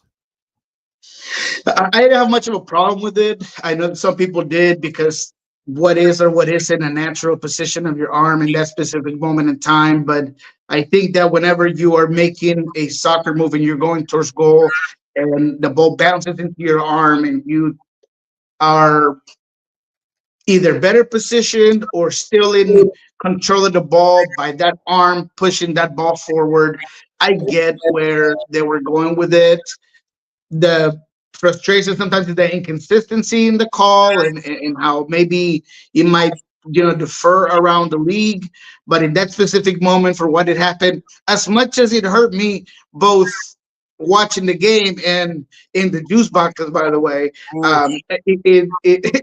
I do not have an issue with the refereeing in that one. Obed does get his arm kind of low, the ball bounces forward, he takes a shot, puts it away. So yeah, I think that there was merit to take that goal back, unfortunately. Yeah, someone, one of our plus ones, one of our A-listers, mentioned someone like a Kromoski, and Kromoski being chased after by Spurs. I'm thinking that the price tag for someone like a Kromoski, these days you're looking at a heavy-duty price tag to bring him in, no matter who you are, and that's why Spurs was interested. Right now, he is listed he's listed as a straight up player for you, contracted through 27 with an option year for 28. They signed him to that new deal leading into this year. Coming into last season, or at the end of last season, he was only getting a salary of, I think, about 202. So it would fit, but you know that in the current game state where you can do the deals that are outside the normal ideas of swapping Garber bucks, you could do a straight up purchase of someone like that, but it's gonna cost you a boatload of money if you wanted to try and chase after someone that young and that talented. Who said this? One of our plus ones, in the chat. Jordan Kromoski on the market for Messi and friends. Spurs were interested, and so he was wondering if you could do the interleague purchase or the intra-league purchase with someone like a Kromoski, a young talented person who might be under contract for a while and a salary figure that would fit. That was just it's a very good idea. That's all I'm gonna say. It's a good idea. And yes, it would cost a lot of money. But that's an astute comment there. Let's let's just say this. Okay, so let's put that out there. I think Romanski is a player that could definitely help out in the inside channels. If you're gonna continue with this 3-4-2 or 3-5-2, or the house sort of formation that they at times play with those two cams or those two inside guys behind that nine. He could also play out wide for you on the 4-2-3-1. I mean, he can do a lot of things for you. But yeah, Kromaski would be a U22 initiative. Mm-hmm. He would definitely be a big purchase, and the Sounders would have to come out of pocket with that. And that's what I don't know if Adrian would have the I don't know what's called it, the backup financially to just do that right at this specific moment in time. Yeah, but it's a very good thought. That's all I'm going to say. The financial wherewithal, I believe, is what we would be looking for here. The financial wherewithal is like would Adrian Hanauer be able to sit there and go into the jeans and go, all right, so let's see. That's right. Yeah, I don't know. I mean, it would be one of those. And obviously, those of us in the Eastern Conference, Jordan's like, I want to see him off of Fort Lauderdale's roster. Do it. Seattle can afford it. He's going to start a GoFundMe, huh? Okay, well, that's not good. Exactly. Like Mr. Hanauer, sir. Mr. Hanauer, there's someone in Fort Lauderdale with Messi and friends that we'd like you to pick up, just so we don't have to. Yeah, and look, you got two utility spots essentially. He's a national player potential guy. He has a ton of up potential as well, and he could do a lot of things in the midfield. I think he gets underrated and underused a lot of times. So yeah, I would not hate that move. Yeah. So yeah, next time you go to the Providence and Swedish Funhouse, you sit there and go, "Yo, Adrian. All right. So here's an idea.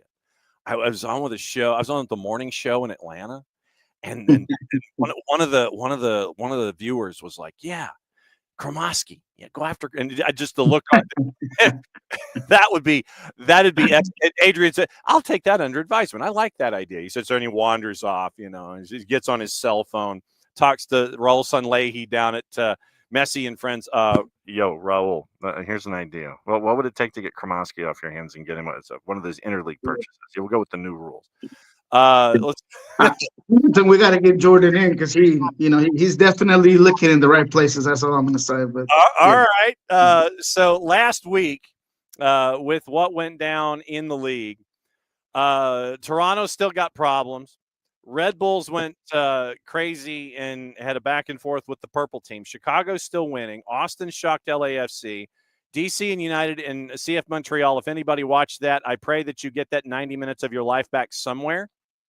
NYC beat New England. New England's in trouble. Charlotte beat Cincinnati. Cincinnati's injured. And Sporting Kansas City, we were all kicking dirt on Peter Vermes after 45. By the end of 90 minutes, we're like, where did this come from? In a 3-3 draw. We mentioned all caps. RSL beat Houston. You don't know which Houston team you're going to get these days. Vancouver continues to win. Colorado beat San Jose in a bit of okay. San Diego continues to get points. Nashville beat Philly. We said Philadelphia's got all these goals, and all of a sudden Nashville scores the goals that Philly's used to scoring. Portland and LAG end up in a 1-1 draw, and then Messi and friends and an 89th minute trickling header the other way from Fafa Pico beat Atlanta United in front of 44,000 here. What are some of your takeaways from last week? Before any of the scores, if you look at the standings, it's anybody's game. I don't know who had Vancouver running away with it on their bingo cards, but man, that has been an impressive run. Vite doing a little bit of everything. This Vancouver team, even last game, they were not brilliant, but they stayed in the game. They created a lot of chances, and they took an opportunity on a set piece to go away with that score. Now 12 points for Vancouver. I mean, absolutely amazing. I thought San Diego did fantastic against Columbus. They go down a goal early. They continue to play their game, very direct, conceding possession, and then they wait, yes, for that moment where there is a red card, and then they make that extra man count, and then they just completely put Columbus on their heels. They're all over. They get the equalizer. It seems like a dryer is just waiting for you to have that line a little bit high to just get behind you. Look, they got two goals called back. Mm-hmm. Yes, both of them were offside clearly, but this team, man, they know exactly how to attack and when to do it. And talk about set pieces. That's a team that's dangerous in set pieces. It seems like they always have a pre-work setup, whether they're playing short on a corner kick or they're taking advantage of free kicks. They use restarts very smart. I just think that they are an efficient soccer team. Like they know exactly how to create tempo, when to create tempo, when to press, when to play direct. I mean, man, this team is just a smart soccer team. So definitely impressed with what San Diego's been able to do in general. LAFC, man, it just you don't know which team you're going to get either. I mean, that game against San Luis, against Austin was a bit of a snoozer, to be honest, compared to what I thought I was going to get, right? But Austin does their thing. They get the win. So it's just anybody's West right now, to be quite frankly. Dallas is another team that we just talked about Vancouver, but they seem to be struggling. And then Real Salt Lake. Last week we said Diego Luna needs to be a bigger piece of the puzzle. Boy, was he. Boy, was he. You talked about Houston. They're coming here in the weekend. They also got a call taken back by an obstruction offsides, which I hate that rule, on a really good goal by Bassi. But Real Salt Lake with Luna look a little bit different, but I still don't think they are even close. They're not even a shell of what they were at one point last season. But it's a work in progress. So the West is all over. Sporting Kansas City against Minnesota was a game that was fun to watch, but anybody who is into soccer is like, man, that should not happen, right? It should not happen. 3 goals in 12 minutes. That is not allowed, especially if you are a fan of Eric Ramsey, the white T-shirt, and the quarter zip pullover. All right. It's that time. I'm going to save 2 games to the end. You know what 2 games we're saving. We're saving Atlanta and SC Cincinnati and the return. The return. I just use capital T, capital R. The return. We'll save that one for late. So I'm going to give games. There's something that you want to talk about. Go ahead and interrupt and we'll rock and roll. The 4:30 Eastern, Minnesota United, LAG. Minnesota at home is a -106. LAG at the bottom of the West is a +261. No real surprise that they're at the bottom of the West with the pieces that they're missing. 7:30 night side. You got a lot of East Coast games. 7:40 start. Charlotte at a -152, hosting San Jose and Bruce Arena at a +371. Crew hosting NYC at a -133. NYC is a +375. Red Bulls in Toronto. Red Bulls a -149. Toronto is a +420. Purple team. You watch that game, by the way. Yeah. You watch that game. I'm not watching that one. Pot of coffee next to your bed. Yes. Purple team is a -135, hosting DC United at a +332. Not watching that game either. Philadelphia and all caps. The Bradley Carnell Derby. It's a chance for revenge in Chester. Union a +120, and all caps are a +206 on the road. 8:30. Wow. Yeah, I mean 8:30 Eastern. Nashville is -169, hosting CF Montreal, who's a +424. Don't watch that one. Sporting hosting LAFC. 8:40 Eastern kick. Sporting, basically, they just thrown a blanket over the whole thing. Sporting is a +161, draws a +241, and LAFC is a +156. So they're both within the margin of each other's error, within five juice boxes right now for either side to win. Yeah, I just want to see the Philadelphia St. Louis. What's the draw on that one? +249. So basically a +2.5. Yeah, that I like. Look, St. Louis does look good. They are a team that knows exactly what they want to do. They overpopulate the midfield. They have a really good defense. I mean, Kessler was unreal against the Sounders, and he would not let up. They just put a wall in front of their 18, and Manungu had nowhere to go. He would try to go vertical, but he had to go horizontal, and Seattle just couldn't get in. Philadelphia does have the means to get through that, but I feel like this is one of those games where it's going to be such a chess match, and I would love to see Cornell win, by the way, but I do think that this is going to be a draw. The other one that was interesting was the San Jose Charlotte. What's San Jose at for that game? Plus 371. Look, man, call me crazy on this one, but I don't know why I have a feeling about San Jose. They need a bounce back game. They have the means to get in Charlo's backfield. Patrick Adjemang's going to be gone, obviously, with the U.S. national team. So I like that one as well. Colorado and Portland, 9:30 Eastern time, which means 9:40. Rapids at home, minus 125 with the Rabid Prairie Dogs. Portland is a plus 300. RSL hosting Dallas. RSL is a minus 108. Draws a plus 257. Dallas is a plus 272. I guess for the sake of RSL, be glad that you're playing there at Rio Tinto as opposed to playing at Zions Bank with Real Monarchs, because El Farolito went in and took care of business last night in Harriman, Utah against Real Monarchs. Took them a little extra time in Open Cup, but El Farolito and the Burrito Brigade got the Duke last night, knocking off Real Monarchs. Vancouver hosting Chicago. This one's interesting for a couple of different reasons. Vancouver, a minus 110. Draws a plus 247. Chicago on the road, a plus 294. It's tough to go to Vancouver and play. Greg Berhalter's got him doing well early out of the blocks. Vancouver and Chicago, sneaky good.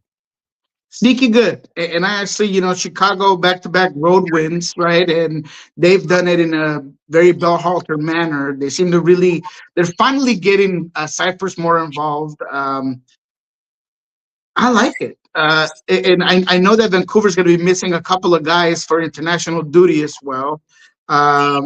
So can Chicago do it on the road? I like the numbers. I really do. Draw, by the way, is a plus 247. So if you want to bail out and do the draw at a plus 247, you're still not really hurting yourself that much. Chicago to win a plus 294. Hey, look, the shoe's got to drop at some point. I'm going to go with Chicago. Shoe's got to drop at some point. There's no way that Vancouver is going to go completely away with it. So that one's more of a gut call than a soccer call, but I like Chicago there. All right, and then Sunday afternoon, it is Austin FC at Q2 hosting San Diego. Austin a minus 102. San Diego on the road a plus 242. No Chucky, no problem so far. Draws a plus 271. No Chucky, no problem. And I actually like San Diego in that one. I really think that with that 4-3-3, they can cause Austin some headaches. And if anybody's going to be able to handle what Austin can do, both when it comes to being on moments of transition or when it comes to the set pieces, that has been a good call for Austin. I think San Diego can do it. Man, look, San Diego knows exactly what they want to do every single time, man, and they look as dangerous as can be. If they can just check that end line and make sure that they're not offsides, man, I think they should have more goals than they do. So, yeah, man, let me get San Diego. What's the goals there for that San Diego game? All right, let's check the goals and see where it turns over for. They're like 2.5. Okay, so let's see where 2.5 is. As you see now, you're working the beard. You're sitting there and you're thinking. So I see where this is going. All right, so 2.5 is a minus 140. Oh, wow. So 3 is a plus 122. 3.5 is a plus 177. Those are too rich for my blood. Those too rich for my blood. Yeah, but I'll take San Diego in that one though. Yeah, I think that there is no flat 2 number, but there is a flat 3 number, and that's when it changes from a minus to a plus. All right, lay it all out for us. What's the rundown for you and Pulso Sports and lobbing water balloons at people and all the things? What's going on? Well, hold on. We didn't talk about the two games, right? It's Cincinnati and Atlanta. Crap. Yeah, we didn't talk about the two games. We got to talk about that's on me. So we got to talk about the return. So let's talk about the return first. What do you think, Houston and Seattle, where Seattle a minus 145, Dynamo a plus 401, draws a plus 261. That's me. Yeah, I'm not gonna excite anybody with anything. This is gonna be a draw, and I am almost certain this is one of my lock-ins for the weekend. Houston tends to know exactly, especially with Benny Ball, that they know exactly how to limit and how to stop what Brian and the Sounders like to do.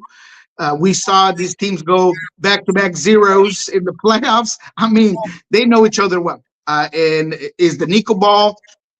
I like Nico coming in here. He looked good last week. He put his teammates in a couple of real good chances. One barely goes by Ponce. I don't know how he misses that header. But Nico's going to come here, like I said, chip on his shoulder, just heavy motor, trying to get it done.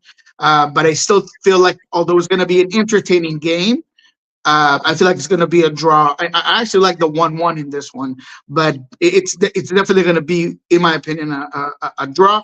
It's going to be a skill set of give and take, and I just don't see it going beyond that. All right, and the first game on the board, FC Cincinnati and Atlanta United. FCC is a minus 130. Atlanta's a plus 322. Draws a plus 280. Both offenses seem to be pretty much intact except for a couple of folks. So Miguel Almiron on international duty for Atlanta, Kevin Denke on international duty for Cincinnati. The back line for Cincinnati decimated. That's where I'm going. With a lot of injuries, and then you add a red card. And the red card from Flores. So could look a little different. And I mean, you have at the back for Atlanta, Amador, Derek Williams, and the return of Brooks Lennon. You've got to figure out the fourth position and figure out what that is, but your scoring is there for you. And this one might be intriguing for a bunch of different reasons. What do you think? I think it should be a gimme. It should be a no-brainer, in my opinion. Look, Atlanta let me down last week, and I feel like they had all the components to win that game. If they're not shooting themselves in the foot and just gifting messy goals, they probably have that game, and they get that one called back by lots as well. The intensity was there, the volume of play.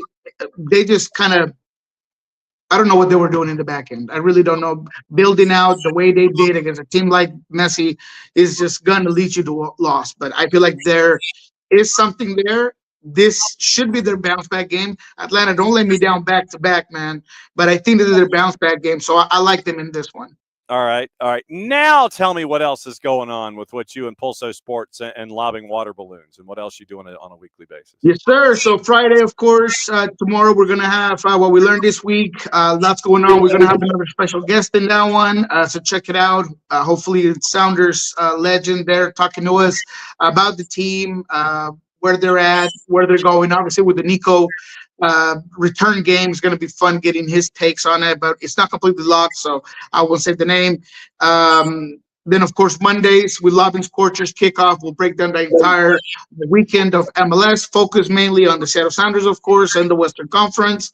And then today, man, you could go look at Albert Rusnak talked about Nico's return. He talked bracketology with his daughter. It was a fun interview with Albert Rusnak. And then, of course, Brian Smetzer talking about his return, watching the game from home because he was ill. He couldn't watch. He obviously didn't travel to St. Louis. So how he watched that game, he called watching the 1-1 between LA and Timbers, like maybe somebody shoot me in the head or something. He did not have fun watching that game at all. So yeah, it was an interesting one with Brian. He also gave some positives for the team. Kim Kihei and Reed Baker Whiting seem to be close to being in full form. So go ahead and check that out at Pulso Sports YouTube channel. As always, my friend, great to see you. Please have a safe weekend. Get your second cup of coffee. Finish your first cup. Get your second cup and we'll catch up with you again next week. As always, my friend, great to see you. We love you very much. We'll catch up with you next week. You're the man. All right, so that's Nico Moreno, and so he's got, there you go. Yeah, the rave green, there it is. I see him working. There it is. So you got the rave green in before he got out the door. So at El Rolo NW, at Sports Pulso, and at Sounder at Heart for all of the intel that we get from Nico on a weekly basis. All right, I haven't had the chance to say hi to everybody. This is where I am this morning because we were flying around so fast. I haven't had the chance to say hi. Doctor from the Yard. DR from Yard in our pro rel discussion, definitely increasing excitement and following for local clubs. Morning, Abby. Morning, Abel. Ewan is expecting significant infrastructure investments in Tormenta. That's and I think that's a universal question when it comes to infrastructure. What do you want to do? What do you think you need to do to be ready? And Darren mentioned how the stadium is in the process of being completed, and you've got Red Rocks and you have the stadium, and so it's all a part of the process for getting it done. What other infrastructure do they foresee needing if the pro rail comes to pass in 3 years, 2 or 3 years? So that is a universal question for every franchise in the chain. What are you looking at on the field? What are you looking at off the field? Bottom line, what are you looking at? So I think, I think that's the big question across the board. And what about the league? The league itself, not just each individual franchise, but what does the league think about infrastructure and significant infrastructure investments across the board? So let's see. Morning, Abel. Morning, Abby. And yes, Abby mentioning DVT, a different word in the medical profession. Morning, Rich. Morning, Harry. Abby with the public service announcement. Remember, American Outlaws Atlanta chapter is at Fido for the matchup against USMNT. It looks like 7 o'clock is when the doors open for those of you that want to go to Fido and watch the USMNT. As a reminder, once again, the event at Moxie Midtown has been pushed back to next month for our third Thursday because of USMNT. Because of all of the things going on right now, first day of the college basketball tournament, the USMNT, all the things. So we're pushing that till next month for our first third Thursday event at Moxie Midtown. Abby, once again, on the follow-up, Sunday, American Outlaws are going to have a raffle for a team-signed 2010 jersey. You don't need to be present for the fundraiser, but she does have a PayPal link. So for those of you that know Abby, know how to get in touch with Abby, just make sure that everything is cool. If you want to try and a great fundraiser there. So once again, go ahead and dive in for that if that is your way. Also, Jordan, who is very, very busy this morning.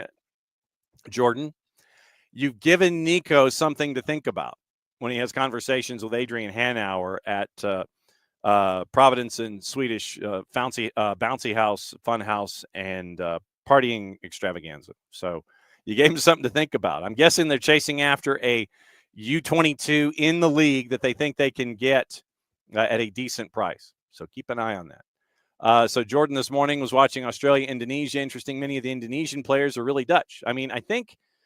All right. So now you're going to have me Indonesia, native language. So Indonesia, if I could spell it. So Indonesia, we go to the Wikipedias. Unity and diversity with an anthem, official languages. Okay, so Indonesia, Malay, 280 million inhabitants, fourth most populated, 718 languages. Home to over 700 living languages spoken across the archipelago. Significant linguistic variety constitutes approximately 10% of the world's total languages, positioning Indonesia as the second most linguistically diverse nation globally, following Papua New Guinea. So, infrastructure, demographics, culture. Let's go to culture really quickly. Influenced by the Indian subcontinent, China, the Middle East, Europe, Melanesian, and Austronesian peoples. culture and customs of Indonesia, cultural heritage with UNESCO, Indonesian art and architecture, music, dance, and I'm trying to find. Let's see, musical heritage, Kong from Portugal, and 3,000 traditional dances, theater and cinema, traditional Indonesian theater, wayang shadow puppetry, often depicting Hindu epics like the Ramayana and the Mahabharata. You have mass media and literature, cuisine, many regional cuisines, Chinese, African, European, Middle Eastern, and Indian precedents. Rice is a leading staple food, side dishes of meat and vegetables, spices, notably chili, coconut milk, fish, and chicken, fundamental ingredients. Sports, okay. Weightlifting, badminton. Liga 1 is the premier football league on the international stage. First Asian team to participate as the Dutch East Indies. There you go. That's what we were looking at. So they were the Dutch East Indies when they participated in the FIFA World Cup in 1938. So that was the what we were trying to figure out. So Dutch East Indies. That was when they were first in the World Cup. So Dutch East Indies, and they've come forward from there. Yes, and let's see. Jordan rooting for Colombia. Getting in the time zones. Peru better win tonight. Abby's like, please beat Uruguay. And then the matchup with Norway and Israel is in Debrecen, Hungary. Let's see. And morning, Tom from New Hampshire. Morning, Jordan, by the way. Raining in 50, thermal hoodie and shorts. Let's see. So Nash was an interesting place. So Abby's like, Jillian needs to show that on Twitter.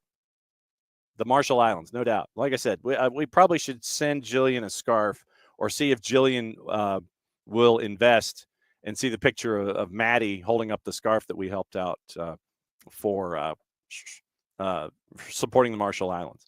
Abby's still waiting for her Grady Baby sweatshirt. Let's see. Yes, and so and there's Jordan with his general manager thoughts, and Tom Cato misses Kessler in New England. I imagine that folks I think a lot of Revs fans are probably missing a lot of the Revs players that are no longer there that got bumped out by Cardinalfo and by Caleb Porter that are now playing in San Jose. Just thinking. Let's see. So apparently Indonesia, a colony of the Netherlands, players would be eligible in a way. So there you go. Okay. So the more you know. Good stuff. Okay. Thanks again, once again, to everybody who's hanging out with us today. Gossip, rumor, and innuendo, what to watch, where to watch it, how to watch it. Obviously, with what's going on today, you've got CONCACAF Nations League semis. You've got Open Cup on YouTube, on the U.S. Soccer YouTube channel. So a Nations League, Netherlands and Spain at 3:45 on FS1. Nations League doubleheader on FS2, Turkey, Hungary, Croatia, France, 1 and 3:45. Guadalajara and Atlas. So Chivas and Atlas in a friendly tonight at 9 o'clock on Fox Deportes. Goal TV, doubleheader in the Uruguayan Primera. Torque Juventud at 4, Peñarol, Liverpool at 7. 2 to NA CONCACAF Nations League, USA and Panama at 7. Canada, Mexico at 10:30 Eastern. Universo, Brazil and Colombia at 8:45. Univision simulcasting the Nations League. FIFA Plus has 3, 6, 10 World Cup qualifying games. Mozambique and Uganda is done. 3 more at noon, all in CAF. 4 at noon, all in CAF. 3 at 3 o'clock Eastern, all in the CAF. 1 at 5 with the Comoros and Mali, and then at 10 o'clock in Oceania, New Caledonia, and Tahiti. Fox Soccer Plus, Nations League, Armenia, Georgia at 1. Fubo has Nations League, Austria, Serbia, 3:45. MLSNextPro.com, Houston Dynamo, Dynamo Dos, and North Texas SC at 8 o'clock. One Football has World Cup qualifying with Australia, Indonesia, Japan, Bahrain, Korean Republic, and Oman very early this morning. 2 more at noon, 2 and then 4 at 2:15. Iran, UAE, Uzbekistan, Kyrgyzstan at noon. Qatar, South Korea, Jordan, Palestine, Iraq, Kuwait, Saudi Arabia, China at 2:15. Paramount Plus simulcasting CONCACAF Nations League. Pay-per-view, not available available on Fanatis if you want to pay for it. It is Paraguay, Chile, Peru, and Bolivia. Nations League, VIX has 2, 4, 6, 8, 10, 12 matchups, 2 at 1 o'clock, and the other 10 at 3:45. Brazil and Colombia is on VIX at 8:45. YouTube on the U.S. Soccer channel, it is the 7 matchups in U.S. Soccer in the Open Cup starting at 6:30 with Portland Hearts of Pine and Faialense. 7 o'clock, Long Island Rough Riders Charlotte, Forward Madison Duluth, Tormenta Harbor City, 7:30, Core and Soda City, Pan Cyprian Freedoms and FC Cincinnati 2, Tacoma Defiance and Washington AC is at 10 o'clock. So that is what to watch, where to watch it, how to watch it on the day. Now, the gossip, rumor, and innuendo before we get out of here, and we'll get you ready for the weekend. I know a lot of folks are sitting there saying, well, what are you going to talk about? Trust me, there's plenty to talk about. So, no, I don't want to click on the pop-up window or the survey. I don't want it. Lille and Angel Gomez rejected an approach by West Ham despite the Premier League club offering him a £100,000 a week contract when his contract expires this summer. Arsenal interested in signing Moise Kean, previously had an unsuccessful spell at Everton. Tuta Mercato Web. United have added Benjamin Sesko and Hugo Ekitike to the list of summer targets from RB Leipzig and Eintracht Frankfurt. Manchester United are also interested in Xavi Simon from RB Leipzig, who was a target before he moved to Germany on a permanent. Real Betis is going to meet with Manchester United to discuss Antony, who's impressed during a loan spell. Bournemouth are targeting Club Brugge Belgian left-back Maxime de Kuiper, should they need to find a replacement for Milos Kerkez. Atletico Madrid, Julian Alvarez, not for sale. Chelsea's Noni Madueke, summer target for AC Milan. Chelsea could sell up to 11 players this summer, including Raheem Sterling and Ben Chilwell, to help fund a move for a striker. Barca want to, and it's from the 4-letter paper Plus, so apparently there's something Mail Plus subscription.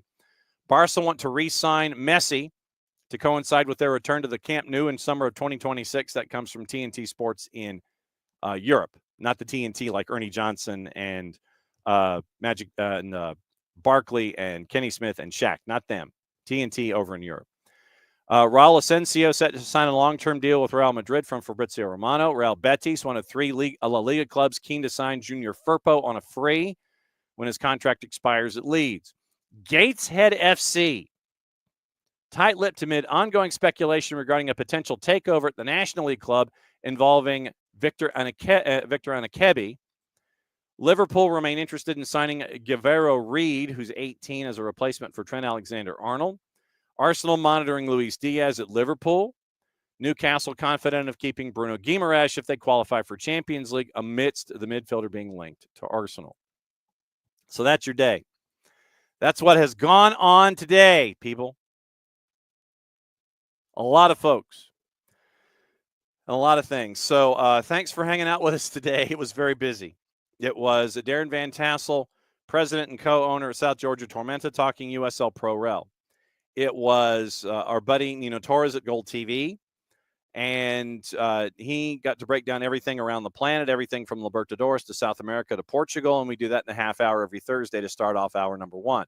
Then Nico Moreno came in, broke down everything in Major League Soccer from the Pacific perspective, get you ready for the weekend, and what to expect from the Western Conference as we worked our way east. Tomorrow, we'll see how many folks I remember to email to see if they want to come drop in and give late updates on what's going on before we go to the end of the line when it comes to Major League Soccer. And literally, I've got to remember to do it because of you come in, you give 5 minutes, you say your piece, you get out. So we'll try and contact as many folks as I can remember to contact, and we'll let them chime in and let you know what's what. Remember, tonight, CONCACAF Nations League semis. We'll talk about that tomorrow, too. Hopefully, we can catch up with our friends at Beyond Goals Mentoring. If we do that, that'd be in the 9:30 part, unless Michael Parkhurst and Greg Garza are touring the planet. Then, once again, hour number 2, we can whip around patent pending trader sooner, hopefully, rather than later. Tomorrow night, it is Oconee County at Jefferson on the network, 5:30 and 7:30. Then it is Academy Soccer Saturday morning with Maddie and Nick, atlutd.com/live at 9 o'clock. And then after that, it is Maddie sprinting down to be a part of pre and post for Atlanta United and FC Cincinnati at 92.9 The Game and the Odyssey app. Then on Monday, we have 4 days next week where we are doing high school soccer coverage. And it is going to be Social Circle, Kennesaw Mountain, Perry, and who's the fourth one? as I sit here and stare at it. May. No, you need to back up a page. Okay, so Monday, Putnam County Social Circle. Tuesday, New Manchester and Kennesaw Mountain. Thursday, Warner Robins and Perry. Friday, Parkview and Brookwood. So that's where we're going to be next week as our high school soccer coverage continues. About 3 weeks left in the regular season. Then it's the playoffs, and the sprint for the championships will be there. So not a whole lot going on, is there? Back at it again, 9:05 tomorrow morning in a little less than 22 hours. And once again, thanks to all of you folks who are here. Tom joining us from the cold-ish 50 degrees up in the Northeast.